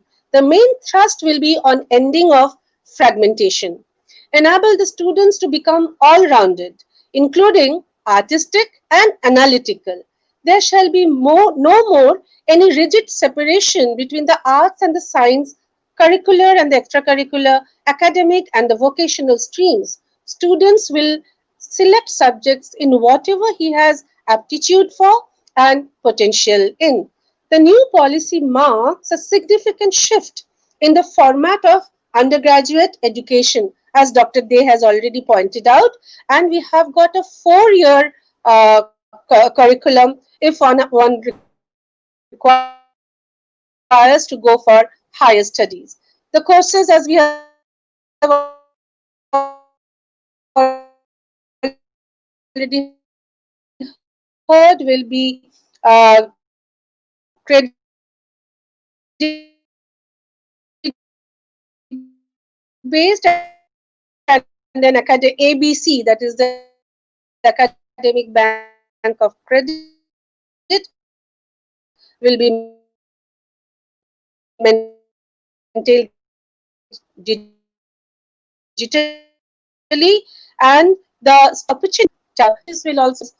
transforming the colleges into autonomous degree granting colleges.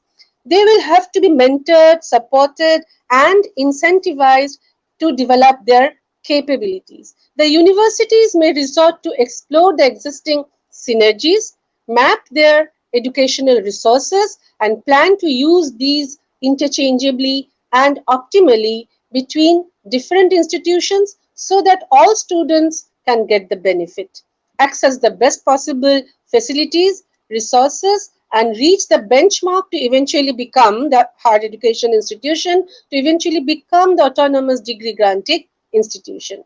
Technology and digital learning, which we have been listening to all this time and also which we have been experiencing during this pandemic times, will be used to disseminate knowledge and enhance the learning outcomes of students while ensuring their access to technology. The policy seeks to leverage the huge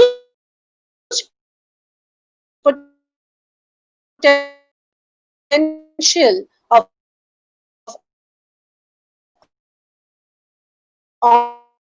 online pedagogy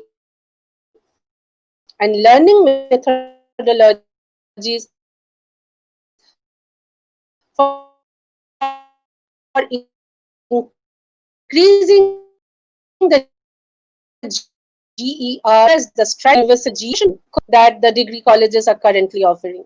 Eliminating the boundaries between academic and vocational streams will lead to an aspiring educational system. Availability of vocational courses after the grade of class of 6 can be a good initiative, especially in the rural areas, as it will encourage and help students to learn life skills, the local employability skills, which may also help them to get employment and earn a livelihood later on. As we are in the system and we are facing the same problems that we have already spoken about, I thought regarding the implementation of the national education policy in the institutions that we are in may be given a thought in the following way. The colleges, few colleges I can say, is already a vibrant multidisciplinary institution with more than 3,000 enrollment. Dharmanagar Degree College is one of them. Students are the main stakeholders in the education system. The multidisciplinary, the seamless system will and credit comes of the creation of inclusion funds to help socially and educationally disadvantaged children pursue education. We have already heard about it from Professor Saha. Curriculum needs to be updated regularly, made interesting and relevant to align with the latest research, knowledge to meet specified learning outcomes. Basic infrastructure like classrooms, laboratories, along with technological support needs to be provided. Fundings are required for learning environment which needs to be supportive and enable all students to succeed. Shortage of teaching faculty has been a persistent problem in all our institutions. Teacher-student ratio must not be too high. Then only will the activity of teaching remain pleasant. Teachers can give more time for interaction with students, help in their all-rounded character development. Measures to address how faculty motivation is also required. Teachers need to be enthusiastic and encouraged to achieve the best.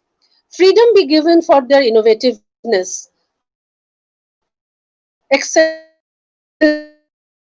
in their work, for their research, to enhance the access and equity, affordability, the college can run ODL and online programs provided accreditation is received for the same. Already online contents are being developed by a few of the teaching faculty. The vocational pursuits may be introduced in a phased manner. The curriculum may be designed by the faculty themselves. Within the approved framework, incubation centers may be opened, collaboration with the local factories, the mills, even internships may be provided to the students in the college office, in the institute library, the laboratory, so that the interested students, which will lead to gainful employment for them who do not want to continue their study or at least complete their bachelor's degree after 4 years. We have students who are interested in arts, music, creative writing, theatre, applied sciences. May they be encouraged to pursue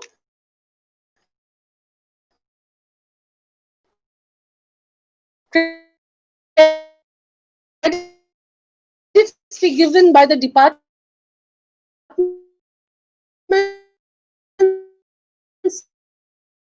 of languages, arts, science,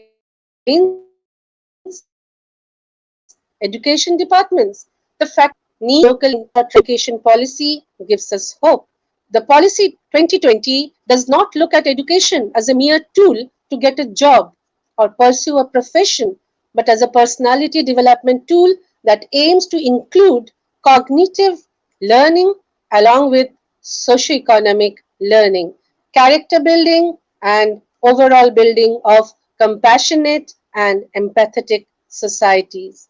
The flexi possibilities that allow the pursuits of vocational and non vocational subjects alongside the co curricular and extracurricular activities may reduce college dropouts, and multiple points of entry will make it easy for some dropouts to enter the system later.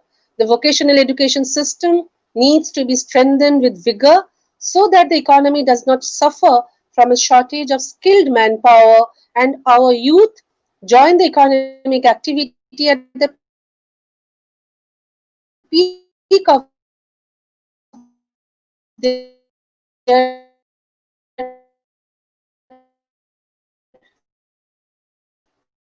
productivity.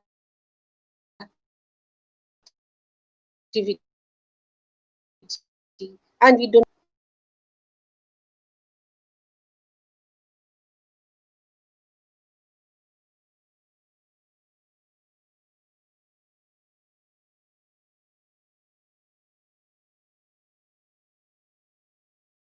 I end here with a note of hope for the coming generations because we start young, we start at 3, and if we can, we are going to complete the vision of our legendary figures, Swami Vivekananda and Swami Aurobindo, so that the national education policy can come up for all. Thank you. Thank you very much.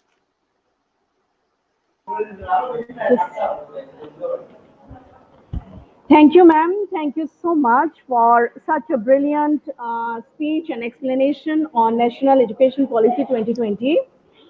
It is a pleasure, it is a great pleasure for the entire team of GDC Dharmanagar and specifically Department of Education, GDC Dharmanagar, to have you in our seminar. I am indebted to you, madam, for giving me your valuable time. Now, thank you, madam. Thank you so much. Now, I will invite Dr. Ankan Sinha, Head of Department, Department of Physical Education, GDC Dharmanagar, for delivering his vote of thanks. But before I precisely invite Dr. Ankan Sinha, I would like to read in a very nutshell about the latest or the new education policy of 2020 that has been approved by the Union Cabinet. I would just like to say, with due permission of all in this webinar, as there are many participants, those who are of student category of undergraduate courses as well as postgraduate courses. So I'd just like to tell them that according to the present policy, the school education structure is divided into 5 plus 3 plus 3 plus 4 stage. 5 years of fundamental education, 3 years of preparatory education, 3 years of middle education, and 4 years of secondary education. So 5 plus 3 plus 3 plus 4. Then there will be board exam in class 12. It means there will be no board exam in class 10 according to the new policy. So there will be board exam in class 12. Then 4 years of college exam. College degree will be of 4 years. Before these till now it is of 3 years, but now on it will be for 4 years. So college degree will for 4 years. MPhil degree will be removed. So MPhil degree will be closed. No more requirement for MPhil degree. Then students up to class 5 will be taught in mother tongue, local language and national language only. The rest of the subjects, even if they are English, will be taught as a subject. So stress is laid on mother tongue as well as English. Preference is given to mother tongue and rest of the subjects in English. Then students have to take board exams in class 12 only, whereas earlier it was mandatory class 10, but now board exams will be ones that will be only in class 12. Examination will be done in semester system from class 9 to class 12. Semester system will be introduced in school also from class 9 to class 12. Then schooling will be done under 5 plus 3 plus 3 formula that is being already given. College degree will be for 3 and 4 years course. I will details I will tell you. That is, certificate will be given on the first year of graduation. Suppose some a student wants to complete his graduation first year, and he doesn't want to continue, so he will be given a certificate. Then diploma on the second year, and degree in the third year. 3 years degree is for those students who do not have to take higher education. Those who don't want to take higher education, 3 years degree course will be for them. At the same time, students doing higher education will have to pursue 4 years degree. Students pursuing 4 years degree will be able to do master degree in 1 year. Means the students, those who pursue their degree course for 4 years, they will go for MA for 1 year, master degree for 1 year. Now, students will have to pursue, have not to pursue MPhil. MPhil is not mandatory now. That means the new education policy is removing MPhil from its degree. Students will be able to do other courses also in between. If the student want to do some other courses, he or she can also do. Gross enrollment ratio will be 50% by 2035 in higher education. At the same time, under the new education policy rule 2020, if a student wants to pursue another course in the middle of a course, then he or she can take a second course by taking a break for a limited period from the first course. Many reforms have also been made in the higher education. Improvements include graded academic, administrative, and financial autonomy, etc. Apart from these, e-courses will be started in regional languages. Virtual laboratory will be developed. A national educational scientific forum will be started. There are approximately 45,000 colleges in the country. So a new education policy has done a survey and has found out that there are approximately 45,000 colleges in the country. Uniform rules will be applicable for all government, private, as well as deemed institutions. So, according to this new education policy rule 2020, new academic session can be started, and all students and parents need to carefully read. National education policy is not for only for teachers; it is open for all. Being a guardian, it is important for the parents also to know about the policy that has come, because it has come after a long time of 34 years, and it has brought a drastic change in the educational structure of the country. The entire educational arena has changed, or rather, I can say, is going to change. So, we all welcome this new educational policy through this webinar. The entire unit, the entire team, including the teachers and the students of GDC Dharmanagar, North Tripura, we welcome and we take the resolution that we welcome this new education policy of 2020. So this is what I described in a nutshell. I hope I have been clear. Now, I would request Dr. Ankan Sinha, Head of Department of Physical Education of the Government Degree College, Dharmanagar, to please deliver his vote of thanks. And meanwhile, during his vote of thanks, when we come towards the last end of the webinar, the feedback link will be provided. And you have to submit, you have to fill up and submit your feedback form, and then only correspondingly your e-certificates will be issued. Once again, I'm telling towards the end of all the things, the link for a feedback form will be given in the YouTube chat box. So you have to click the link, fill up the feedback form, submit it, and then correspondingly you get the e-certificate. I request Dr. Ankan Sinha to please say what.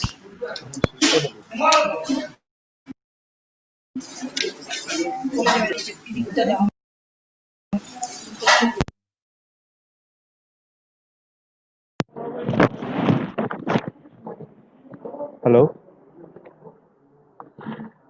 Hello, am I audible? Am I audible? Hello. It's okay. So, hello, I'm Dr. Ankan Sinha.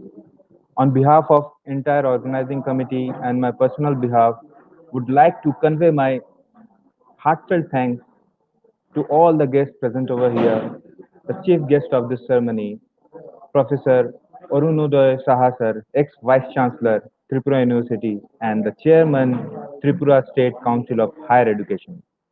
I'd also like to convey my thanks to the guest of honor, Dr. Dilip Sarkar, Principal, BBM College. I would also like to convey my heartfelt thanks to the president of the program, Sri Gautam Das sir, Principal in charge, GDC, Dharmanagar. So thank you all the panel of guests for blessing this occasion through their expertise speech and valuable presence, sir. So thank you, sir. I would also like to give my heartfelt thanks to both the resource persons of this program, Dr. Anup De sir, Associate Professor, Assam University, Difu campus, and one more resource person, Dr. Dipanita Chakraborty, Principal, MBB College. So thank you, both of you, for expressing and giving the complete aspects of new education, national education policy, covering each and every approaches and concept and policies and system behind this uh, scheme. And so thank you for such a elaborating and informative session, sir and madam. So thank you. And apart from that, I would like to convey my heartfelt thanks to the organizer, the organizing secretary, Srimati Songita Chandu madam, for organizing the whole program without any interruption in a very convenient manner. So thank you, madam. I would also like to thank the staff members of this college, Dr. Suman Adhikari sir, Sri Prosenjit Debnath, and many more other staff for doing the things on backstage. I would like to, last but not the least, I would like to give my heartfelt thanks to all the participants, along with the two budding means researcher or the scholars, you can say, the Bishal and Abu. So for giving their expertise help. At last, I would like to thank all the participants from different corners of India for taking part and gracing this occasion through their participation. And I will assure you that you will get the certificate in due course of time, within maybe 2 or 3 days, unless and until you filled up the feedback form. You have to fill up the feedback form which you are getting in YouTube live chat box comment section. You can have the feedback link from there. So thanks again for gracing this occasion and making this a grand success. So we have already posted the feedback link through Prosenjit Devnath ID. You can have a view and click on that link to fill up the feedback form. So thank you and all the best for your future and making this program a grand success. Namaste.